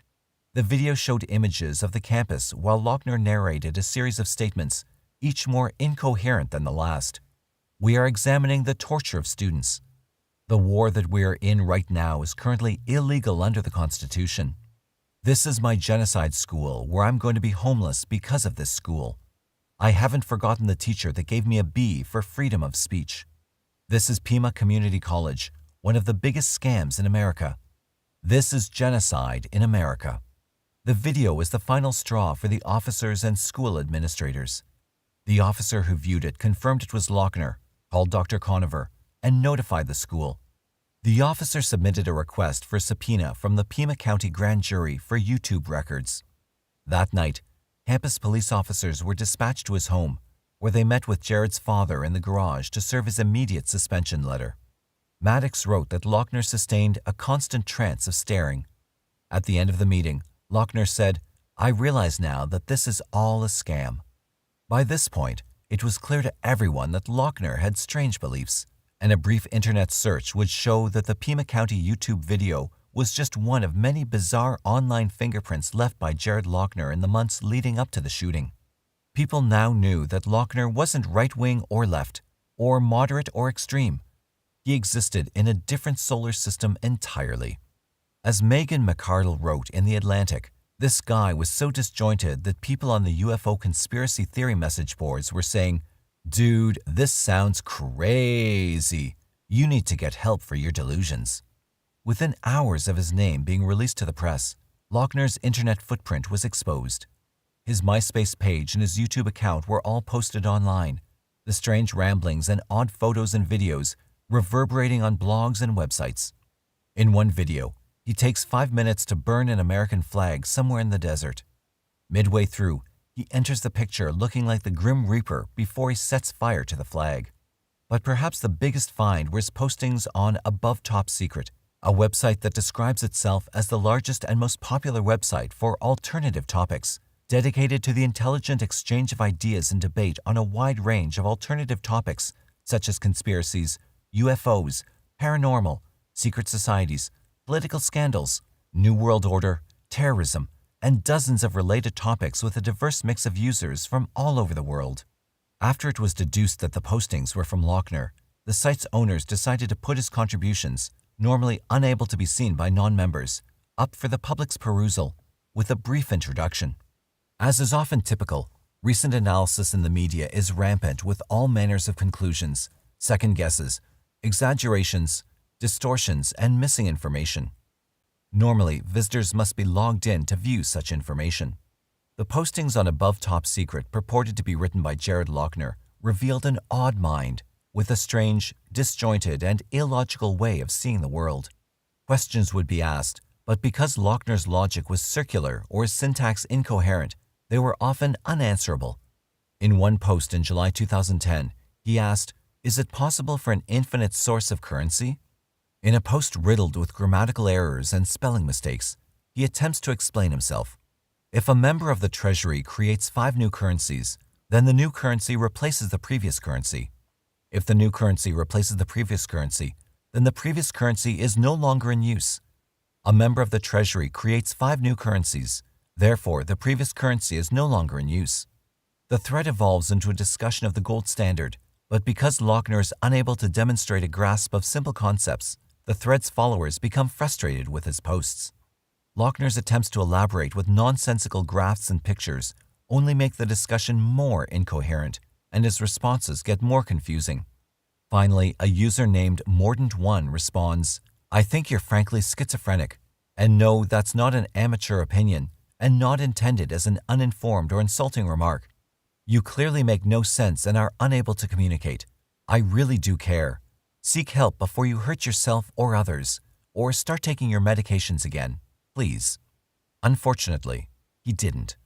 Though the early media discussion centered on whether or not Loughner was a right-wing extremist or had been influenced by political rhetoric, by the end of the day, people were discussing whether or not Loughner's mental health was an issue.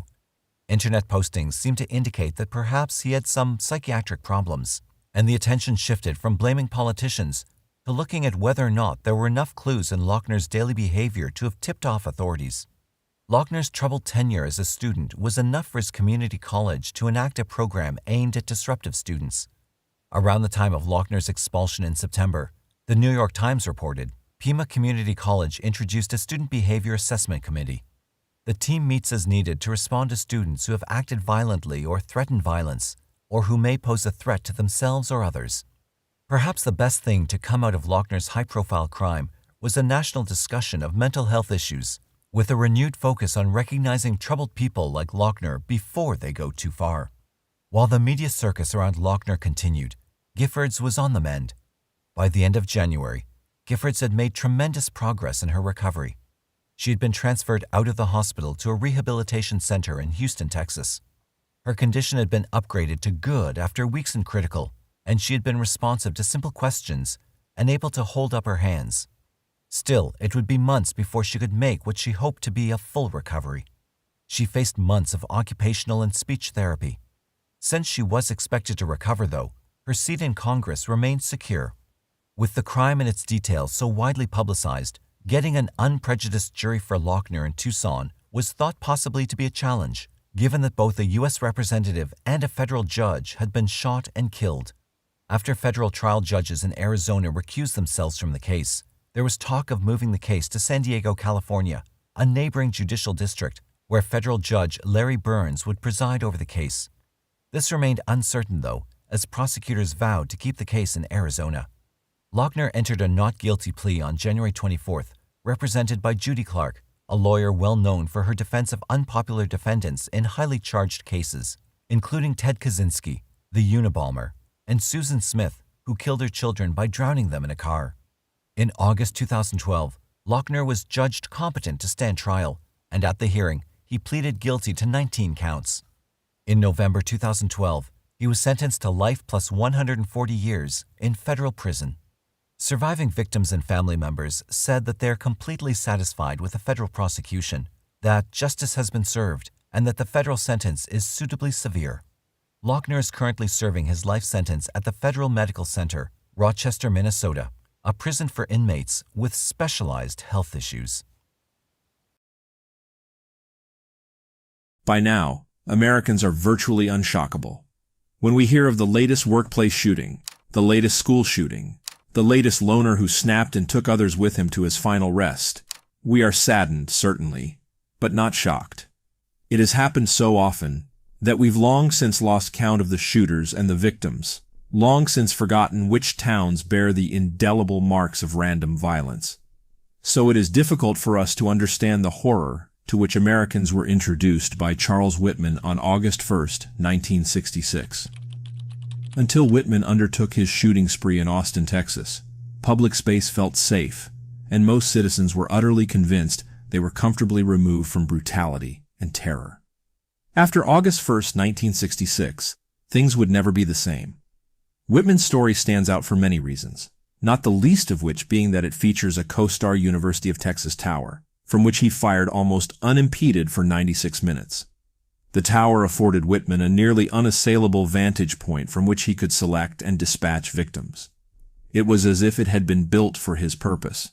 In fact, in previous years Charlie had remarked offhandedly to various people that a sniper could do quite a bit of damage from the tower. The tower is big, 307 feet tall. It is a shorter building than the nearby state capitol, but it stands taller as it is built on higher ground. It opened in 1937, and by 1966 it attracted roughly 20,000 visitors a year, most of whom wanted to take in the spectacular view of Austin from the 28th floor observation deck. The first death associated with the tower came during its construction. A worker slipped and fell 12 floors in 1935. There was another accidental death in 1950. There were also suicides in 1945, 1949, and 1961. Despite these tragedies, the tower stood as a beloved symbol of Texas pride and expansiveness, the figurative heart of the surrounding campus and city.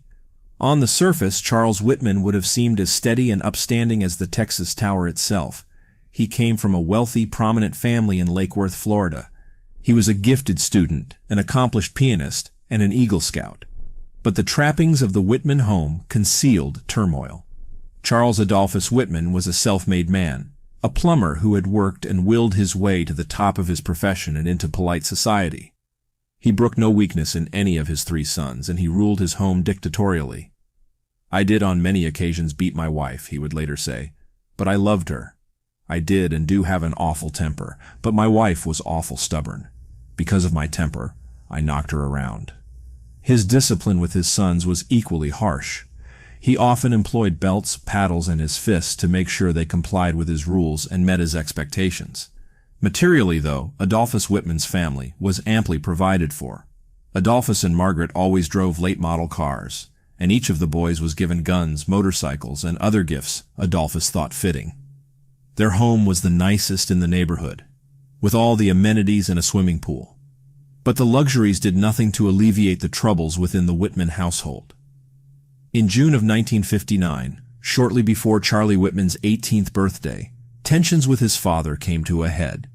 Charlie came home drunk from a night out with friends, whereupon Adolphus beat him and threw him into the pool, where he nearly drowned. A few days later, he applied for enlistment in the United States Marine Corps. He left for basic training on July 6, 1959. Charlie spent the first part of his stint with the Marines at Guantanamo Naval Base in Cuba. He worked hard at being a good Marine, following orders dutifully and studying hard for his various examinations. He earned a Good Conduct Medal, the Marine Corps Expeditionary Medal, and a Sharpshooter's Badge. Chillingly, the records of his scores on shooting tests show that he scored 215 out of 250 possible points, that he excelled at rapid fire from long distances, and that he seemed to be more accurate when shooting at moving targets. Captain Joseph Stanton, executive officer of the 2nd Marine Division, remembered, "He was a good Marine. I was impressed with him. I was certain he'd make a good citizen." It was important to Charlie that he be the best Marine he could be. After years of belittlement and abuse from his father, he was anxious to prove himself as a man. Every opportunity for advancement was a chance to distance himself from his brutal upbringing. The Naval Enlisted Science Education Program, NESEP, seemed tailor-made for the up-and-comer Charlie fancied himself to be.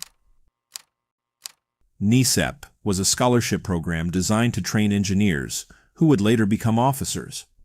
Charlie took a competitive exam and then went before a selection committee that chose him for the prestigious award. He would be expected to earn an engineering degree at a selected college and follow that with officers' candidate school. His tuition and books would be paid for by the Marine Corps. He would also receive an extra $250 a month. Charlie was admitted to the University of Texas in Austin on September 15, 1961. After years of rigid discipline at home and regimented life in the Marines, he was suddenly free to use his time as he wished. Almost immediately, he began to get into trouble. He and some friends were arrested for poaching deer. He accumulated gambling debts and refused to pay them, angering some dangerous characters in the process. His grades were unimpressive. He did manage some improvement after he married his girlfriend, Kathy Loughner, in August 1962, but the Marine Corps was unforgiving of his previous behavior. His scholarship was withdrawn and he returned to active duty in February 1963. He was stationed at Camp Lejeune in North Carolina. After a year and a half of freedom, he found the discipline and structure of military life oppressive. His wife was back in Texas finishing her degree and he was lonely. He tried to recapture his scholarship but failed and was informed that the time he'd spent in Austin did not count as active duty enlistment. He resented the Marine Corps, and it showed in his behavior. In November 1963, he was court-martialed for gambling, usury, and unauthorized possession of a non-military pistol.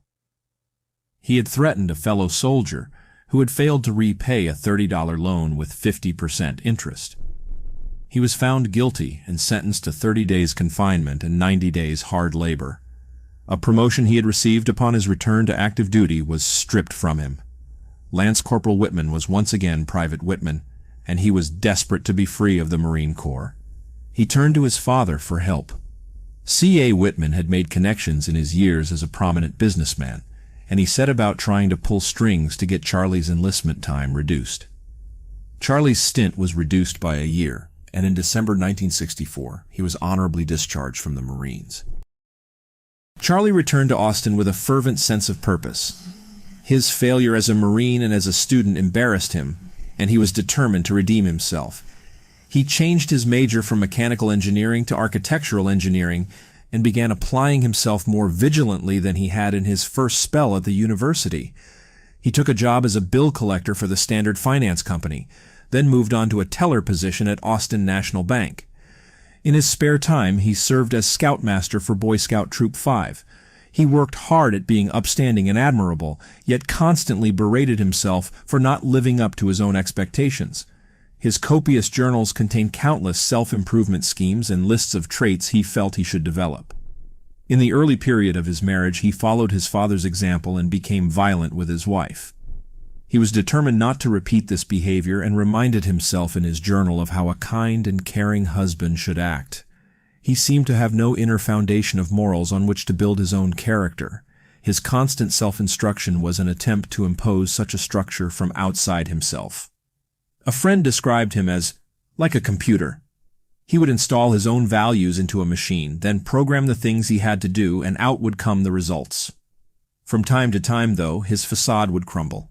He was subject to bouts of temper and frustration, which only served to further damage his self-respect.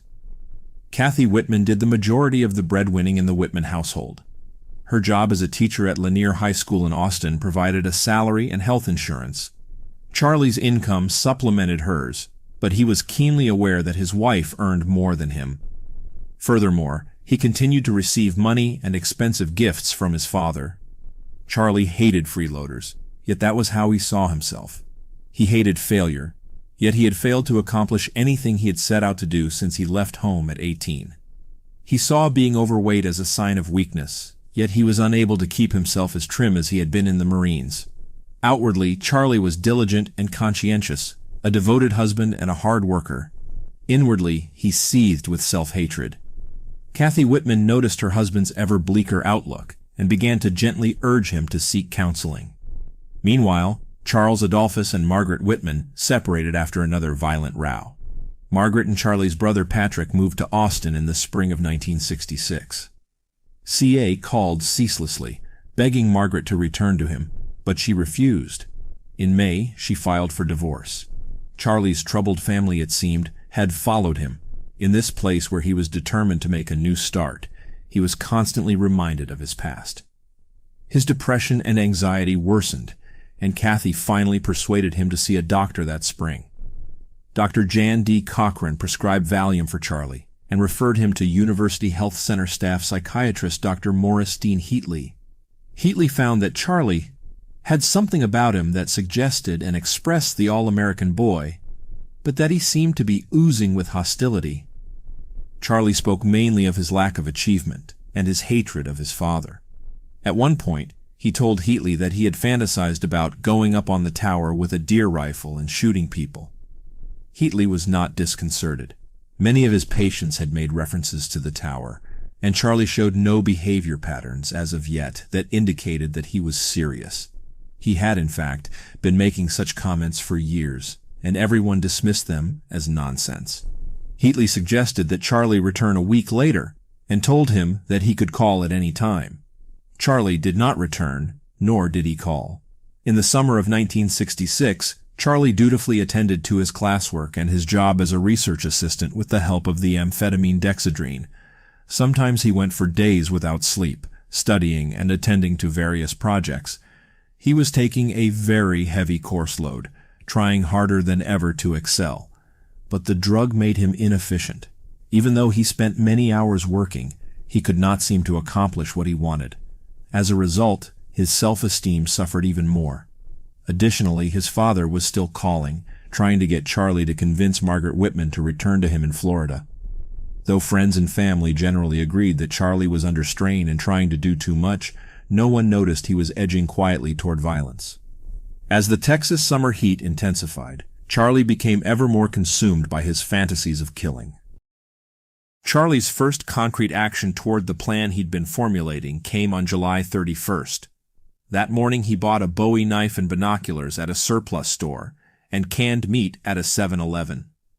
Afterward, he picked up Kathy from her summer job as a telephone operator for Southwestern Bell.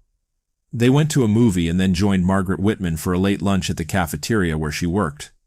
Following lunch, they dropped in on their friends John and Fran Morgan. The Morgans found Charlie unusually quiet but suspected no trouble. Kathy returned to Southwestern Bell for another shift at 6 p.m. Charlie went home alone.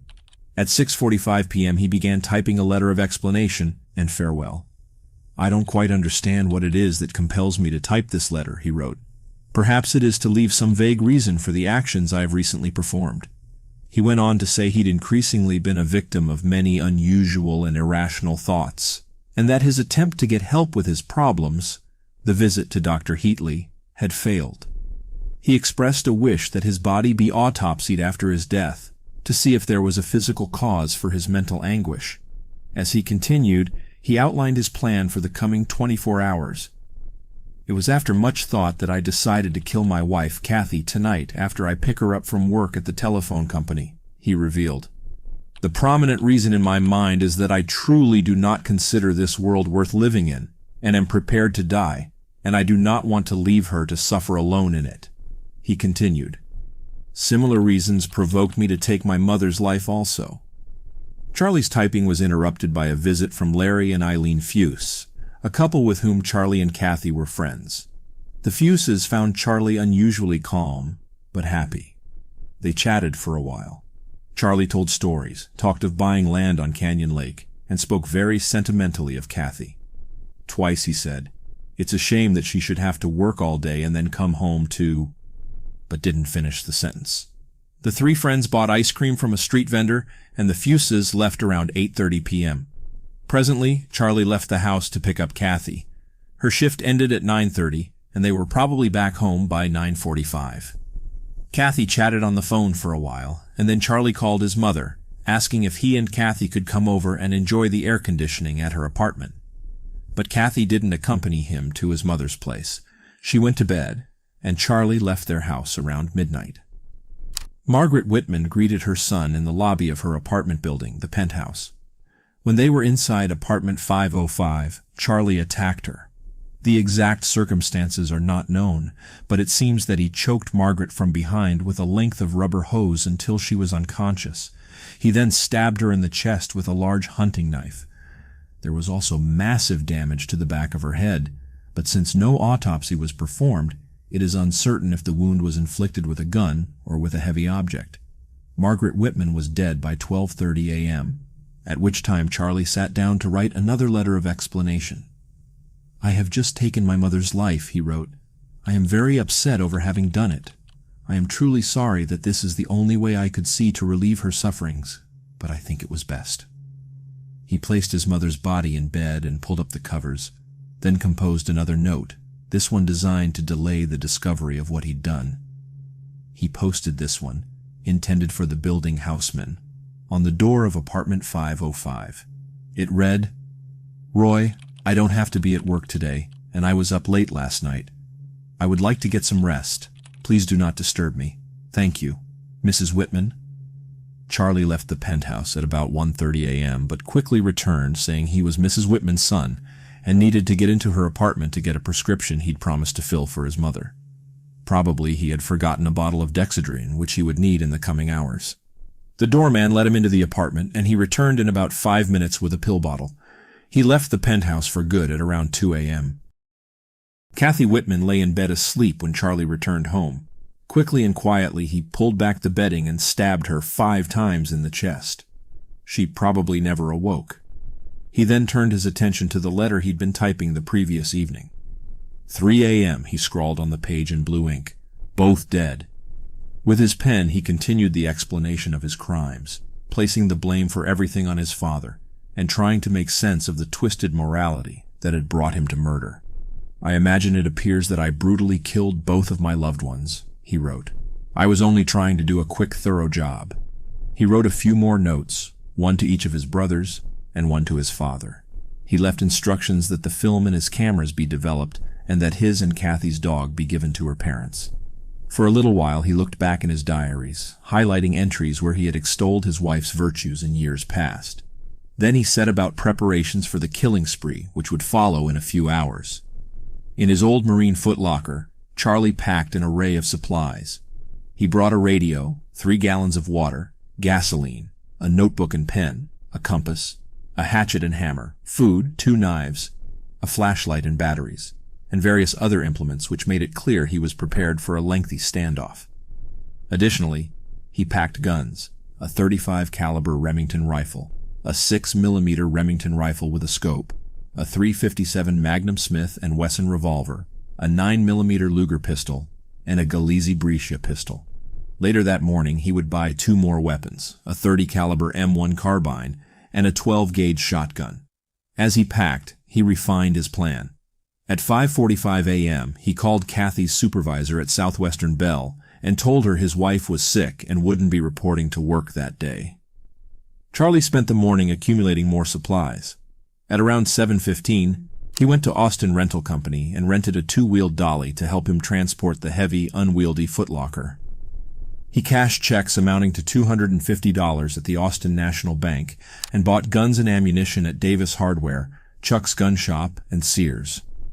Arriving home again at around 10:30, he called his mother's employer and said she was ill and wouldn't be coming to work that day. Then he took his new shotgun out to the garage and sawed off part of the barrel and the stock. At around 11 a.m., he put on blue coveralls over his clothes, trundled his footlocker to the car, and headed for campus.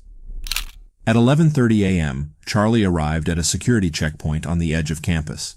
His job as a research assistant had provided him with a carrier identification card, which was issued to those with a need to deliver large items onto the campus. He told Jack Rodman, the guard at the checkpoint, that he would be unloading equipment at the Experimental Science Building, and that he needed a loading zone permit. Rodman issued him a 40-minute permit. By 11:35, Charlie had parked, unloaded his gear, and entered the tower. With his coveralls and dolly, he attracted no undue attention. He looked like a janitor or maintenance man. He took an elevator up to the 27th floor and then dragged the dolly and footlocker up 3 short flights of steps. Edna Townsley was the receptionist on duty to supervise the 28th floor observation deck that morning. Her shift was to end at noon. Charlie hit her on the back of the head, probably with the butt of one of his rifles. He hit her again after she fell, then dragged her across the room and behind a couch. She was still alive, but would die in a few hours. At around 11:50, Cheryl Botts and Don Walden entered the reception area from the observation deck and found Charlie leaning over the couch holding 2 guns. They greeted him, and though they found him strange and noticed some stuff on the floor, Edna Townsley's blood, they were not immediately alarmed. Charlie watched them board the elevator, which took them to safety. Meanwhile, MJ, Mary Gabor, their 2 sons, and William and Marguerite Lamport were headed up the steps from the 27th floor. They found the door barricaded by a desk. Mark and Mike Gabor pushed the desk away and leaned in the door to see what was going on. Suddenly, Charlie rushed at them, spraying them with pellets from his sawed-off shotgun. Mark died instantly. Charlie fired down the stairway at least 3 more times. Marguerite Lamport was killed. Mary Gabor was critically wounded, as was her son Mike. They would lay where they fell for more than an hour. William Lamport and M.J. Gabor ran for help. On the lower floors of the tower, the alarm spread. People began barricading themselves into classrooms and offices. On the observation deck, Charlie unpacked his array of supplies and his guns. He wedged the door to the deck shut with the dolly and quickly set about firing. Turning his attention to the area of campus known as the South Mall, he began with his most accurate weapon, the scoped 6mm rifle. His first target was Claire Wilson, a heavily pregnant 18-year-old. The bullet pierced her abdomen and fractured the skull of the baby she carried, killing it. When she cried out, an acquaintance, Thomas Ekman, turned and asked her what was wrong. Just then, he was hit in the chest. He fell dead across his wounded girl. Nearby, Dr. Robert Hamilton Boyer, a visiting physics professor, took a bullet to the lower back. He died quickly. To the east of the tower at the Computation Center, Thomas Ashton, a Peace Corps trainee, was shot in the chest. He died later at Brackenridge Hospital. As others in areas around the tower began falling, those in surrounding buildings began to take notice. Wounded victims lay helpless, pinned down in the 95+ degree heat and fearful of being shot again.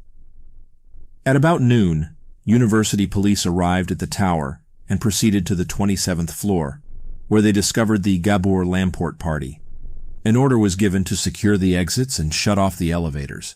It was not yet clear how many shooters there were, but from the number of calls that were coming into both the Austin police and the University police, it seemed there must be an army atop the tower.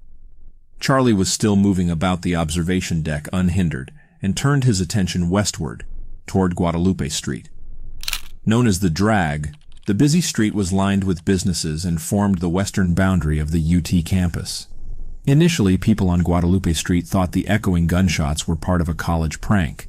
Then Alex Hernandez, a newsboy on a bicycle, fell wounded. 17-year-old Karen Griffin fell next and would die a week later. Thomas Carr, who had probably turned to render aid to Griffin, was then shot in the back. He died an hour later. Those inside Guadalupe Street businesses huddled together away from windows. Austin police were arriving on campus and trying to make their way to the tower. Officers Jerry Culp and Billy Speed were huddled with others under a statue south of the tower, trying to figure out their next move. Charlie shot Billy Speed through a 6-inch space between 2 balusters, which were part of a rail that surrounded the statue. Though Speed's wound looked superficial to those around him, it was in fact grave. He was dying. Back on the Drag, the carnage continued. Harry Walchuk, a 38-year-old doctoral student and father of 6, was exiting a newsstand when a bullet entered his chest. He died at the scene. Nearby, high school students Paul Sontag, Claudia Rutt, and Carla Sue Wheeler dove for cover behind a construction barricade. As Paul peered out from behind the barricade to see what was happening, Charlie shot him through his open mouth. He was killed instantly. Another shot hit Claudia Rutt, who died later at Brackenridge Hospital. By now, word of what was happening had spread, and police began returning fire toward the tower, trying to pick off Charlie as he rose up over the parapet to take aim. Citizens went home and got their own guns, and hundreds of shots chipped away at the tower in the next hour. Charlie began shooting through the rainspouts on each side of the building, making himself virtually impossible to hit. He switched guns from time to time. The greater part of his killing had been done in his first 20 minutes on the observation deck, but he was not finished. Over 500 yards to the south, city electricians Solon McCown and Roy Del Schmidt parked their truck and joined a group of reporters and spectators. They huddled behind cars for safety. Schmidt, probably thinking that they were out of range, stood up. He was hit in the abdomen and was dead 10 minutes later. As more victims fell, police officers made their various ways to the tower. Austin police officers Jerry Day, Houston McCoy, and Ramiro Martinez, Department of Public Safety Officer W.A. Cowan, civilian Alan Crum, and others converged on the 27th floor.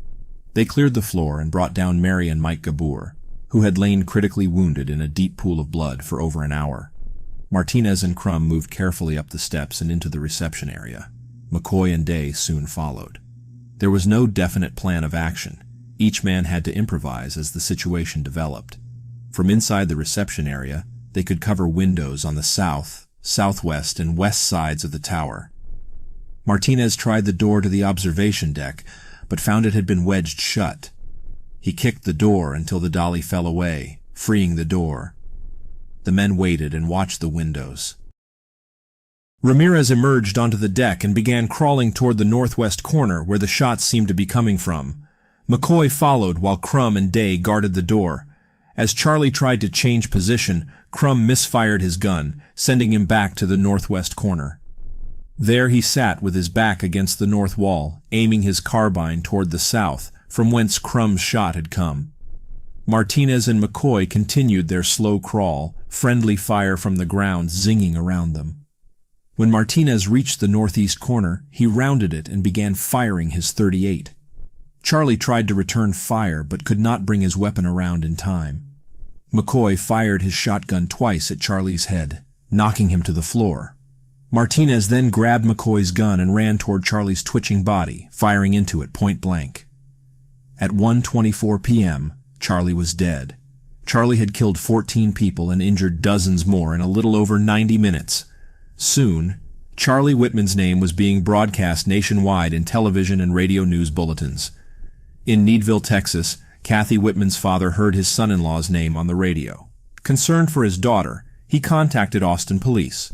Kathy's friends were calling too, expressing concern and offering support. A car was sent to Whitman's Jewel Street home. Peering through a window, officers Donald Kidd and Bolton Gregory saw Kathy's body lying in bed. They entered the house through the window and found that she had been dead for some time. They also found Charlie's notes. "Similar reasons provoke me to take my mother's life also," one read. Arriving at the penthouse at around 3 p.m., police found the body of Margaret Whitman. It soon became known that Charlie had sought the help of Dr. Heatley some months before, and Heatley released all his records regarding him to the public.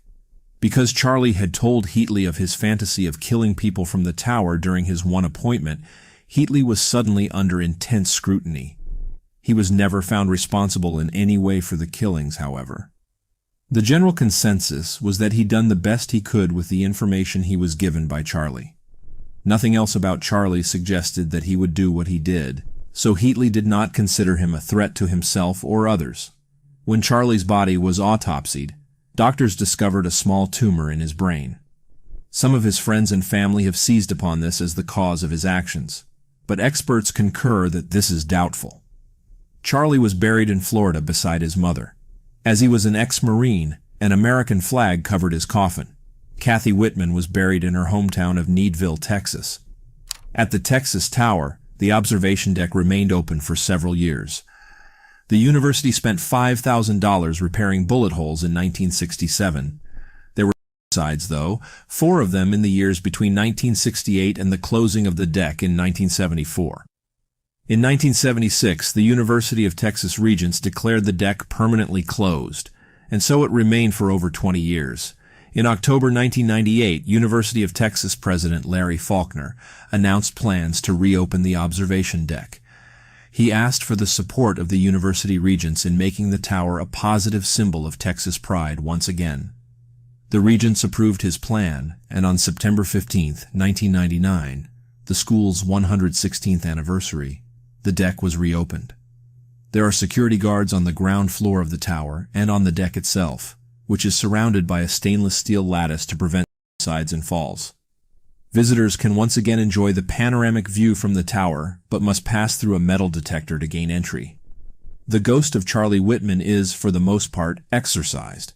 Yet the security precautions remind visitors that safety can only be ensured through hypervigilance.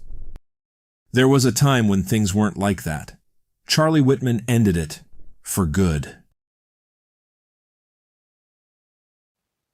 On October 30th, 1985, mid-afternoon shoppers at the Springfield Mall outside Philadelphia were startled by gunfire. It was close to Halloween and the same day as Mischief Night, so at first, it seemed to many that the shooting was merely a prank. Outside in the parking lot, someone was firing a gun. A person dressed in olive green military fatigues, a knit cap, and shiny black boots was walking around aiming a semi-automatic rifle at people and pulling the trigger. Edward Seitz, who became the first target, saw the car from which the .22 caliber rifle was taken, a white Datsun B210. He was shot at twice, but though he was only 30 yards away, he managed to avoid being hit, even as the shooter passed him by. He ran to the Datsun and punctured the right front tire with an ice pick to make sure this perpetrator could not get away. Inside, on the back seat, he saw a brown rifle case, a pair of fingerless gloves, a newspaper, and a number of spilled bullets. Seitz assumed that his assailant was a man, but he was wrong. This shooter was a woman, and she was striding with purpose toward the mall's entrance. Next, she aimed at a woman getting money from an automated teller machine. The bullet missed her, and the next shot was centered on a man at the mall's front door, but this also missed. Nevertheless, the shooter continued searching for targets. Near the Magic Pan restaurant, a child took the first bullet that found its mark and was fatally wounded in his lung and heart. He was only 2 years old. 2 other children were there with him, and they were hit. A 9-year-old girl was shot in the right cheek, and a 10-year-old received a superficial chest wound. Once it became clear that this military-clad woman was actually trying to harm or kill people, shoppers ducked down or ran for cover. A few watched as she aimed her rifle and let loose more bullets, just barely missing several scattering onlookers. She was young, 20-ish, and medium-sized.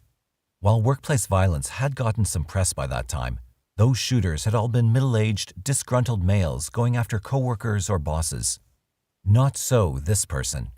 People could not comprehend what she was up to. She went directly into the mall with what seemed to be a sense of purpose.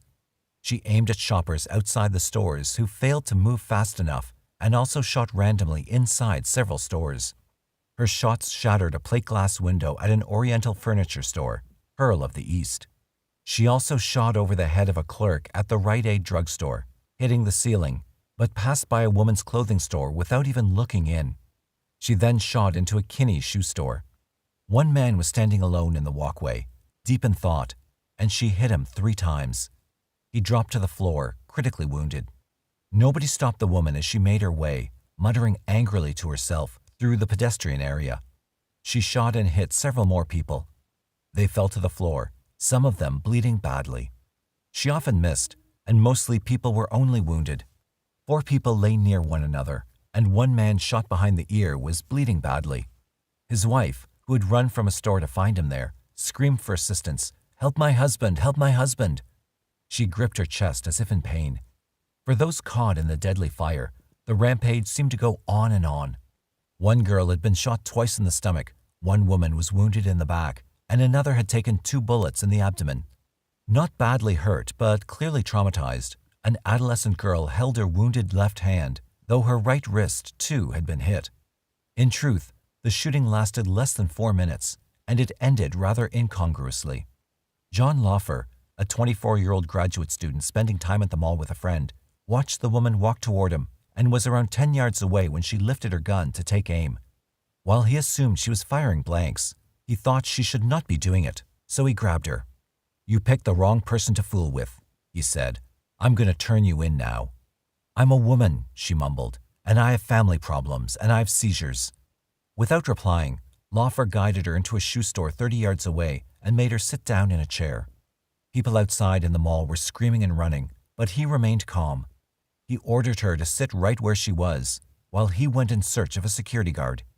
She obeyed him, and the female guard, who had heard the commotion and seen the bleeding people lying around the hall, placed the shooter on the floor and handcuffed her. "Why did you do this?" the guard asked. "Why did you shoot these people?" "My family makes me nervous," was the woman's strange response. She insisted that she had not meant to do it. The police had been notified and were on their way. It was estimated that this woman had fired 20 rounds, and the toll that day was 2 dead and 8 wounded. When she was stopped, she had 10 bullets left in one of her clips. While it was not the worst mass murder on American soil, it was surprising for one factor: never had there been a female behind the gun. Journalists scrambled to learn everything they could even as this woman was turned over to the police. Not knowing if she had an accomplice, people were ordered over an intercom to remain in hiding, but once the place was searched, the mall was evacuated and closed for the day. The shooting was over, but the questions about it had just begun. It did not take long to learn the shooter's identity. Many of those who worked at the mall already knew this woman. Her name was Sylvia Seagrist, 25, and she frequented the place, often harassing customers and scaring them with bizarre monologues. Once she had complained that the colors of the clothing were too bright, making her angry and bringing out the worst in her. People just walked away. She was from Crum Lane in Delaware County and lived within walking distance of the mall. People in her apartment building, too, thought she was strange, the way she raked leaves at night, played loud music, and shouted threats. She had told one woman about a dream she'd had that she was a rubber ball bouncing around the ceiling, which Seagrist believed was about the way people pushed her around because of her ideas. By the next day, the incident was in all the papers, most notably the Philadelphia Inquirer, since this mall was in the greater Philadelphia area. It was soon learned that a week earlier, Seagrist had been trying to get a prescription for tranquilizers filled at the mall drugstore, but the pharmacist had refused to do it because she had not brought her welfare card. Although she returned later that day with her card and got the pills, apparently this refusal had frustrated her and she decided to take some action. In fact, most of the shootings had occurred in the pedestrian area in front of Rite Aid on the ground level.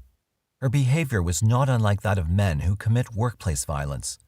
Quite often, their idea is to get some form of payback, although many have been suicidal. As the case unfolded, the hints emerged that Seagrist may have hoped for death during the melee, or at least to be executed for it. In the aftermath, people learned who the victims were. The murdered 2-year-old boy, Rasif Cosman, was from Delaware, and the other fatality, 64-year-old Augusto Ferreira, was from Philadelphia. Dr. Ernest Trout, 67, the man who had been hit 3 times, was in the worst condition and needed immediate surgery. One of the bullets had entered his brain. The rest of the wounded were removed to 4 different area hospitals for treatment. "There's no rhyme or reason for this," said Captain John McKenna, director of the Criminal Investigations Division of the Delaware County's DA's office. He mentioned that Seagrist had a history of aggressive incidents related to mental illness and called the incident a terrible tragedy over which no one has any control. Neighbors who knew her said she was consumed by hatred, especially toward children. She dressed in fatigues and berets and often preached angry passages from political propaganda, especially Muslim. She claimed that she wanted to fight as a guerrilla in Iran. One man said she had a real spacey look about her. When he heard about the shooting, he immediately envisioned Seagrist as the perpetrator. So did others who knew her. In newspaper interviews, Loughner said he thought the woman had been firing blanks as a prank. Just before he had stopped her, she had raised the rifle directly at him. She wasn't saying anything while she was shooting, he recalled. She muttered some incomprehensible things when I grabbed her. After ensuring that she had been subdued, he had used his training as an emergency medical technician to attend to the wounded and assist with their transport. Loughner was hailed as a hero, receiving letters and calls from around the country, invitations onto television talk shows, and requests for newspaper interviews.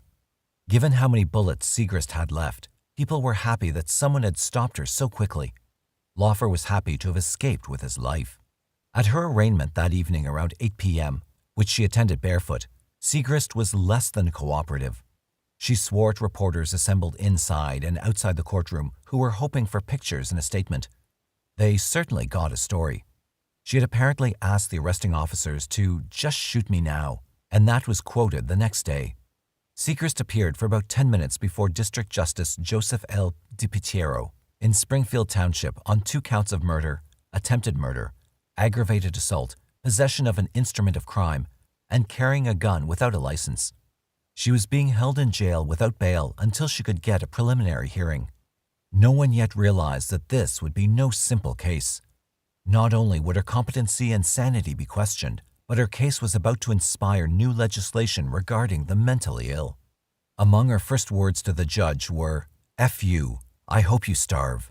I don't like that feeling, but that's the way it is." The judge asked her age, so she told him she was 25.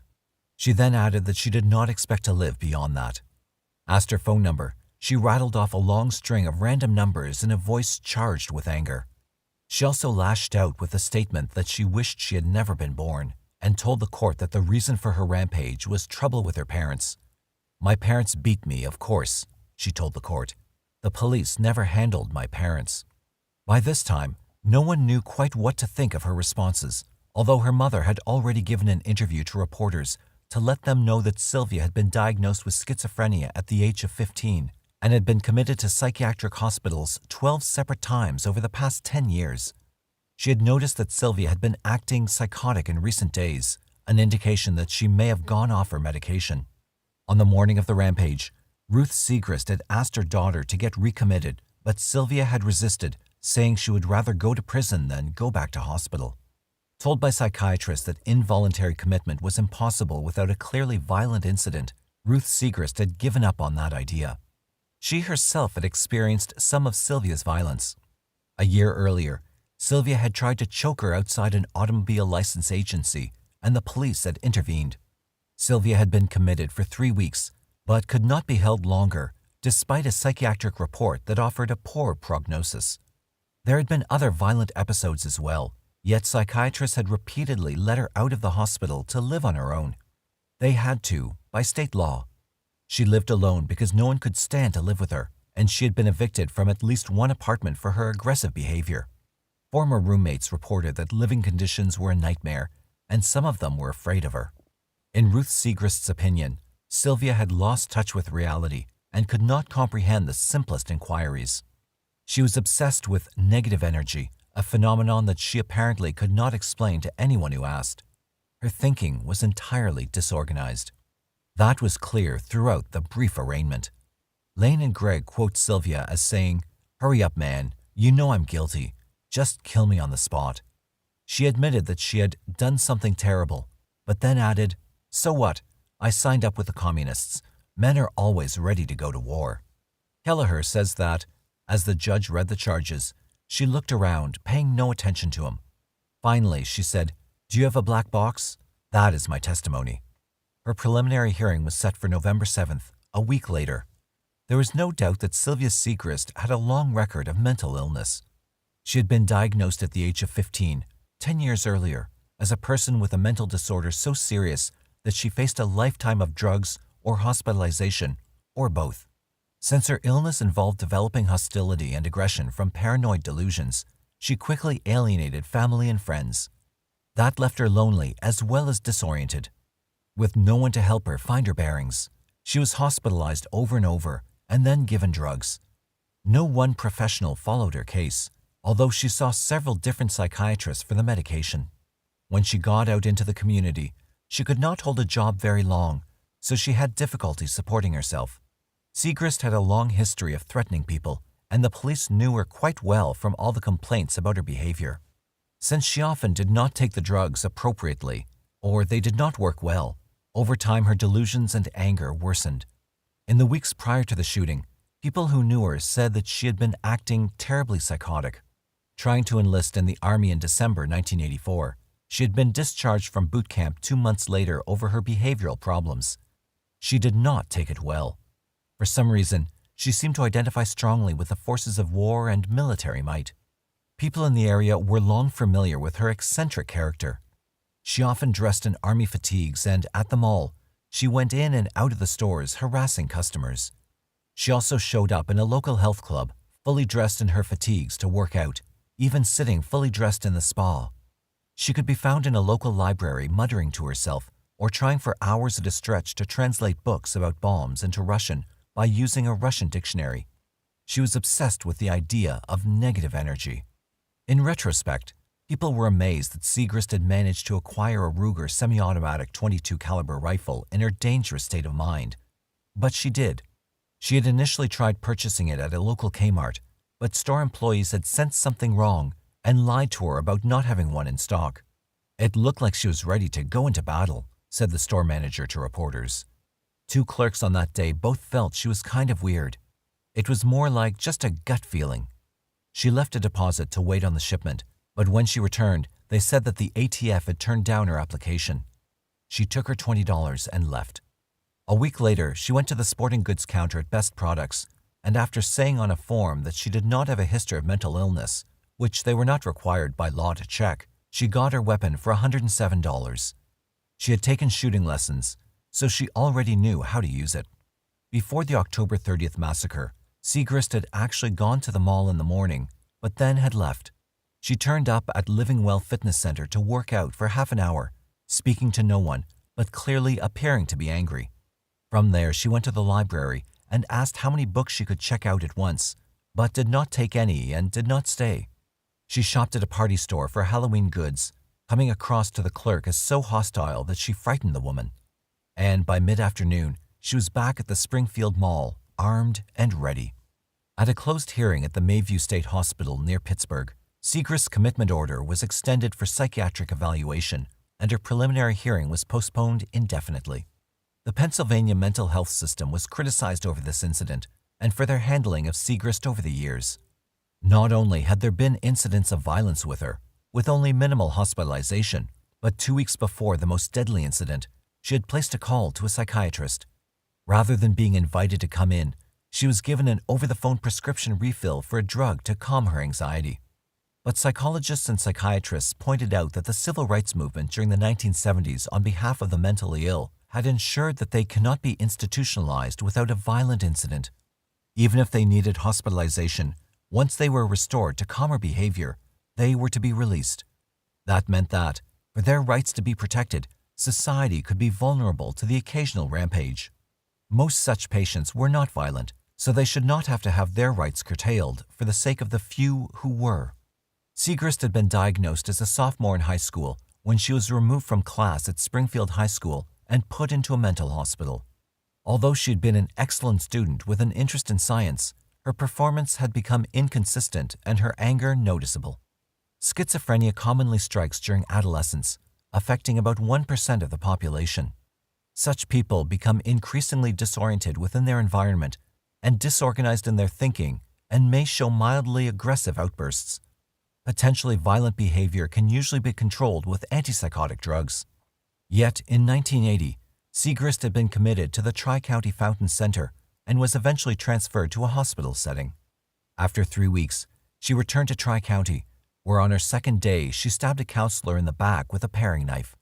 That got her a stint in jail and a transfer to a forensic hospital. Instead of going to court, as the facility requested, she was sent for rehabilitation and then discharged back into the community. Her victim objected that Seagrist was too dangerous for that. She told the judge that Seagrist had often expressed a desire to get a gun and shoot people. That statement was strikingly prescient and tragically ignored. With the Seagrist case commanding headlines, the debate about the correct treatment of the mentally ill was on. Plenty of mental health professionals wanted better parameters for involuntary commitment, but they had been stymied by legislation that failed to understand the danger of throwing mentally ill people, unprepared to live on their own, into the population at large. By some estimates, this accounted for as many as 15% of those who were released. That was a lot of people without resources who had only become more confused and helpless. The papers quoted Dr. Edward B. Guy, director of Hahnemann Mental Health Services in the Philadelphia prison system, as saying that it's very frightening to see violence in a schizophrenic. He said that such violence would likely be repeated and the mental health system should be able to hold such a person involuntarily. He believed that structure and continued treatment were essential. Laws that required an actual incident within 30 days of committal were not good for patients or for society. But there were those who opposed changing the laws, citing instances of excessive hospitalization in the past for those who had not needed it. Putting too much power over these decisions into the hands of psychiatrists risked abuse and a violation of individual rights. There were instances of that, and no guarantee that it would not happen again. Due to the Seagrist incident and the concerns expressed in the mental health community, Common Pleas Court Judge Lois G. Forer looked into changing the laws to allow the testimony of 2 board-certified psychiatrists regarding a person's potential dangerousness to be sufficient for commitment. She formed a task force to study the problem with the intent of changing legislation on a national level. The Inquirer published 2 more tragic accounts of mentally ill people being handled badly within the system. Samuel Guess, 44, was picked up for directing traffic in the nude.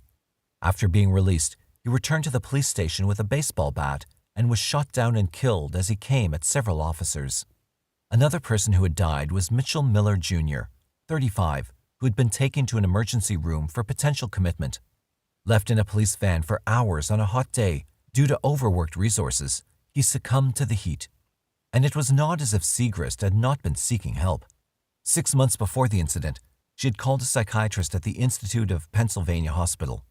He invited her to see him and gave her a prescription for Xanax to reduce her anxiety.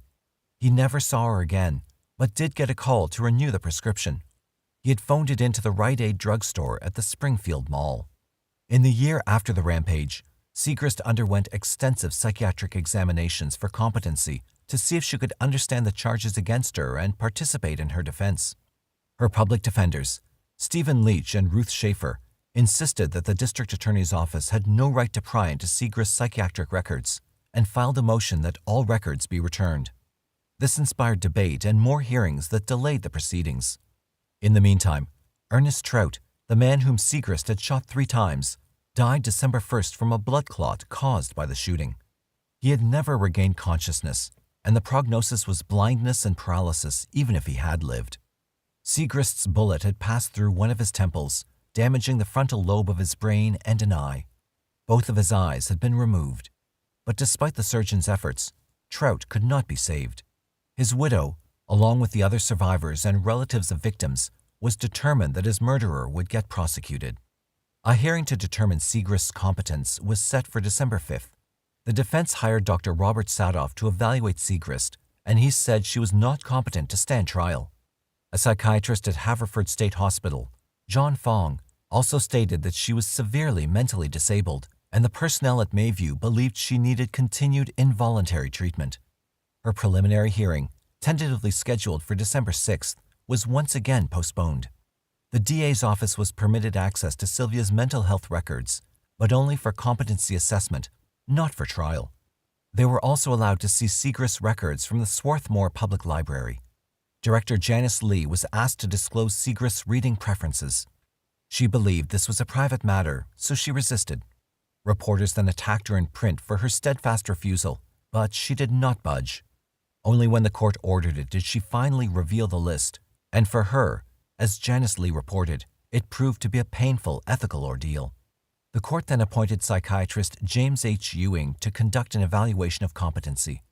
Seagrist was transferred to Norristown State Hospital, near Philadelphia, for the evaluation. On March 7, 1986, Seagrist was declared competent to stand trial, with the proviso that before or during the trial, her mental state might deteriorate.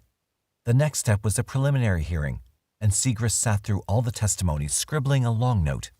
The defense introduced it as evidence of her disability by revealing the nonsense that consumed her. She had written, "The end of commerce, the end of post office, and the end of money." A trial was scheduled, and Seagrist's defense attorneys stated that they would use an insanity defense, based on the fact that Seagrist was diagnosed with paranoid schizophrenia and that illness had caused the incident. Opening statements began June 18, 1986, 7 months after the shooting. Sylvia Seagrist was charged with 3 counts of murder and 7 counts of attempted murder and assault. The prosecutor, William H. Ryan, Jr., believed that Seagrist had planned the attack and had done it for attention. Seagrist's defense attorneys said that she was ill and had not been able to appreciate that what she was doing was wrong. They were armed with testimony about early abuse, a breakdown in the mental health system, and a long documented history of severe mental disability. Early testimony came from the security guard at the Springfield Mall. She had seen Seagrist on other occasions acting strangely. She reported that, after being handcuffed on the day of the incident, Sylvia had started talking about negative energy and a black box. It wasn't as nonsensical as it seemed. There was in fact a black box, which contained a Russian dictionary, high school homework, and newspaper articles that she was apparently trying to translate. The security guard stated that Sylvia admitted she had done something wrong and should have been shot. Witnesses who had been at the mall that day were called to testify about what they had seen and heard. The injuries to the victims were graphically recounted, to the point where some people were in tears. Ryan showed that Seagrist had joined a rifle club 6 months before the shooting, and her statements to both Loughner and the security guard directly indicated that she was aware that what she was doing was wrong. She had also visited a lawyer on October 29, 1985, to have her last will and testament drawn up, as if she was expecting to die. The defense brought Sylvia's mother to the stand, and she spoke about how Sylvia's paternal grandfather had masturbated in front of her when she was only 8, and had demonstrated various sexual positions. At age 15, she was diagnosed, and following that, she'd experienced 15 separate hospitalizations. At various times, she had exhibited bizarre behaviors such as cutting off all her hair, spray painting herself, and writing hostile expressions on her walls. 3 mental health professionals, 2 psychiatrists, and 1 psychologist testified that Seagrist was too mentally ill to appreciate what she had done on October 30th, 1985. She had gone to the mall, one of them reported, with the idea that killing people would put them out of their misery because she believed that many people wished that they had never been born. She also hoped to teach rescue personnel how to respond to emergencies, to make the army proud of her, and to become a famous criminal as a way to find her identity. In other words, her thinking was delusional. Dr. Gerald Cook, Dr. Robert Bowman, and Dr. Robert Sadoff all concurred on this opinion. So did a court-appointed psychiatrist, Dr. James Ewing. Ryan contended that since Seagrist had done well in psychology courses, she knew how to fool the doctors. He also brought Dr. Park Dietz to the stand, and he testified that Seagrist had known what she was doing and had known that it was wrong.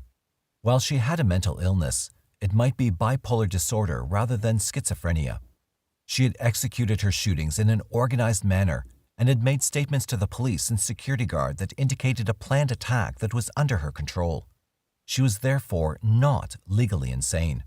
The defense closed with a statement that Sylvia was a victim of mental illness, while the prosecution said that because she was unable to succeed at anything, she blamed society. The judge told the jury that they had 4 options: to find Seagrist guilty, not guilty, guilty but mentally ill, or not guilty by reason of insanity. The trial had lasted 8 days, and the jury of 12 took more than 9 hours to deliver a verdict. Seagrist was found guilty but mentally ill and given 3 consecutive life sentences, with a maximum of 10 years each for the 7 counts of attempted murder. Sent to a psychiatric facility for evaluation, she was eventually moved to the State Correctional Institution at Muncie. In a civil action against Seagrist in October 1987, relatives of her victims, as well as those who had been wounded, filed a gross negligence lawsuit against the owners of the Springfield Mall, Haverford State Hospital, the Township Police Department, the corporation that owned Best Products, and a mental health counselor on the basis that they had collectively failed to take precautions to ensure the community's safety. Despite the fact that it seemed like a long shot, evidence was brought out that Seagrist had apparently made threatening gestures in days leading up to her rampage, and that some people were aware of her violent history. The defense used a shadow jury, assembled by a jury consultant company, to provide them with feedback about the likelihood of an actual jury finding the defendants liable. Lane and Greg write that Seagrist had visited the McDonald's in San Ysidro, California, where the year before her rampage, James Huberty had taken an assault weapon. She apparently had indicated that she wanted to do something similar. In that instance, Huberty had yelled to the patrons, "Everyone get down on the floor or I'll kill somebody." They had attempted to comply, but the impatient Huberty started shooting anyway. He was there to take some lives. After 10 minutes of this shooting frenzy, many people lay dead and wounded, most of them teenagers or children. An employee in the kitchen managed to phone the police, and eventually a SWAT officer shot and killed Huberty. His final victim tally was 20 dead and 20 wounded, one of whom would die later, making 21 dead. It was deemed the worst single-day incident of mass killing in the country's history. Like Seagrist, Huberty had suffered from depression and possibly something worse. His wife, Etna, had tried to persuade him the day before to see a psychiatrist. She knew that he'd been hearing voices. He'd been unemployed for several weeks, and no matter how hard he tried, he'd been unable to get on his feet. Huberty had grown increasingly morose over his failure and had called a local clinic, but they had failed to respond. So on the morning of July 18th, after going to the zoo with his wife and daughter, he went out hunting humans. The story had made national headlines and was played over and over again on television. Seagrist apparently saw it and felt inspired. That man had been angry too. That man had wanted to pay someone back for all his pain. She did not visit that McDonald's, however. Instead, she had gone into one near her and used her hand to make a gesture like she was shooting people, saying, "I'm going to blow you all away." She had also said to mall guards who escorted her away, "What happened in California was good. It should happen again." The survivors and relatives believed that this behavior was a clear forewarning of what she would eventually do. In particular, Best Products and the mall should have been more careful. The mall's attorneys protested that the laws would not have allowed them to seek commitment for Seagrist, and even if she had been detained, she would have gotten out again in short order, possibly even more dangerous than before. No one can predict what a person will do to endanger others in a public place, and they should not be held accountable for every potential danger. The jury apparently believed that they could have done something to protect their customers better, for in February 1990, they awarded the plaintiffs damages. Just before the trial for determining the monetary amount, insurance companies settled for an undisclosed amount, but rumors placed it at over $3 million. Unlike the real jury, the shadow jury had decided that the companies were not financially liable. There were concerns about the fact that someone had been treated and released back into the community, considered no longer a danger to self or others. How many more might there be? However, Seagrist's case defied this simplistic idea. She had a history of strange and aggressive behavior and had been through several treatment programs. She could not be treated against her will, although her parents had insisted to the court that she was not competent to make decisions about her own treatment. In 1989, spurred by the Seagrist case, Congress approved a plan to revise the mental health system to allow involuntary commitment on the basis of clearly expressed threats to people or property. The bill also required training for caseworkers, more funding, and improved communication between state and local mental health services. Dissenting voices called it a blueprint for a nightmare, unnecessarily overburdening an already overwhelmed system. The real issue is whether mental health professionals could accurately predict who might be dangerous. Studies were launched to determine this. A key consideration in terms of how much an agency could actually step in was the tension between the rights of the state versus the rights of the individual. Kathy Young points to the case of Michael Loughner, a man with schizophrenia who had overcome many of the debilitating effects of his illness to graduate from law school. He became a hero to mental illness advocates. But when his drugs stopped being so effective and further stressors sent him spiraling downward, he ended up stabbing his pregnant fiancée to death. Could anyone have foreseen this? The American Psychiatric Association has protested the unreliability of testimony that purports to be able to predict risk. Fortunately, risk assessment is improving with further research, and the predictions now utilize both clinical judgment and statistical data. The best predictions, however, are for short-term rather than long-term risks. Mental health experts once used their best clinical judgment to determine whether someone was going to repeat his violent behavior if let out into the community. Those people would be committed involuntarily for their own good. However, research indicated that psychiatrists were right in only 1 out of 3 cases. That means that there were many false positives, people were committed who would not be violent, and false negatives, people were allowed to go free and then committed violence. That error rate was unacceptable. In the 1980s, a number of studies were undertaken to develop instruments that would improve the percentage of correct assessments of dangerousness, and instead of focusing on dangerousness itself, they emphasized what they called risk factors. Interviews and inventories were developed to determine whether a defendant was a psychopath, which had a high correlation to recidivism, whether he was a sexual deviant, another good predictor, how impulsive he was, whether he had a character disorder or mental illness, whether he had paranoid delusions, what his school record was, whether he had committed crimes as a juvenile, and what his past history of violence was. Out of these studies came guidelines for making predictions based on facts and logic rather than on intuition or psychoanalytic assumptions. Risk management, i.e., devising programs that might help a person avoid repeating his crimes, focuses on factors that yield to intervention, such as substance abuse or paranoid delusions. What becomes important in risk assessment is the individual's social support, living arrangements, and access to treatment. The idea of dangerousness has been a central issue in the legal and mental health arena for many years. Yet establishing an empirical body of data from which to make accurate predictions has been difficult. The problems include the actual legal definition, confusing research literature, personal biases that creep into the decisions, and a professional sphere of responsibility and liability. One case in 1981 indicates a real need for standards. This was a death penalty case in Texas.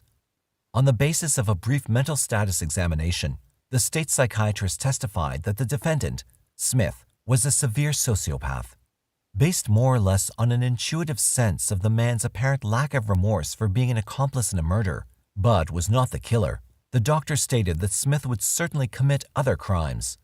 The psychiatric assessment was poorly rendered, and it brought about numerous protests from the mental health community that it was unethical and not representative of responsible assessment.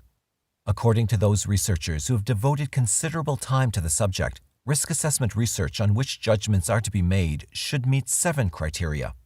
Dangerousness must be segregated into component parts: risk factors, harm, and the likelihood of occurrence. A rich array of risk factors must be assessed from multiple domains in the offender's life. Harm must be scaled in terms of seriousness and assessed with multiple measures. The probability estimate of risk must be acknowledged to change over time and context. Priority must be given to statistical research. The research must be done in large and broadly representative samples. The goal must be management as well as assessment. Despite protests by mental health groups over the years at the stereotype of the schizophrenic offender, in fact, in recent studies, there's a moderate association between the current diagnosis of active symptoms of a major psychosis, especially one with paranoid delusions or poor thought control, and violence in the community. This risk increases with substance abuse and with the refusal to take medication. All in all, the mental health community is attempting to refine the methods for knowing when someone like Sylvia Seagrist might become dangerous. In 1991, Sylvia gave an interview to Reed Cannelly for the Philadelphia Inquirer. With the help of treatment and medication, she had stabilized in her behavior and feelings, and she expressed some hope that eventually she might be released. She was no longer overwhelmed by anger or paranoia and had no more delusions. Instead, what she felt was remorse over what she had done. "Every time October 30th rolls around," she remarked, "I have a hard time that day. I have a hard time not crying. The idea that I hurt people, it's hard to describe." She said she did not realize at the time that she had been so sick. Asked to account for her reasons, Seagrist said that she had feared that her mother was going to have her hospitalized that day. She so hated the side effects of her medication, which included weight gain, loss of muscle control, and problems with seeing, that she would have done anything to resist that fate. The current medications, much improved over those of the 1980s, had much less difficult effects. She no longer suffered from the violent fantasies she once had. Indeed, it was her hope at the time to earn a degree in psychology and eventually to go into that field. Yet it was clear from comments by the DA's office when they heard about her ambitions that they would oppose her ever being released. Another follow-up piece in 1994 indicated that Seagrist had nearly completed her college degree and was teaching math to fellow prisoners. Her mother commented that the prison structure for Seagrist was humane.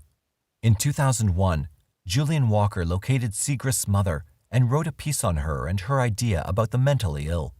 Ruth Seagrist, a freelance writer at the time of her daughter's rampage, was then the director of Friends Hospital Family Resource Center in Philadelphia, created 10 years after Sylvia's rampage.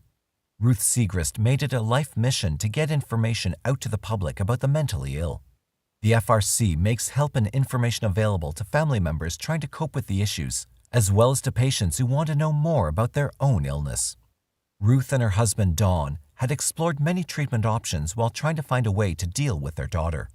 Even before Sylvia went to the Springfield Mall on that fateful day, the Seagrists were struggling to know what to do. Their daughter had grown steadily worse, both in her symptoms and her anger, and there seemed to be nowhere to turn for an answer. Over the years, Ruth acquired both useful information and not so useful information. She knows what works, what she should say, or not, and to whom she should refer someone. She understands that mental illness may be a chemical imbalance, and she realizes why patients do not want to take their medication, even though it's necessary to their well-being. Most of her work revolved around people in a recovery mode who had been out of the hospital for at least a year. She assisted them with their treatment plan and encouraged them to believe that things would get better. Whether or not Sylvia ever gets released, her legacy is that people may better understand that someone who is ill may commit violence that even that person does not fully understand. It's important to ensure that mental health resources are available, well-coordinated, and compassionate towards those who cannot assist themselves.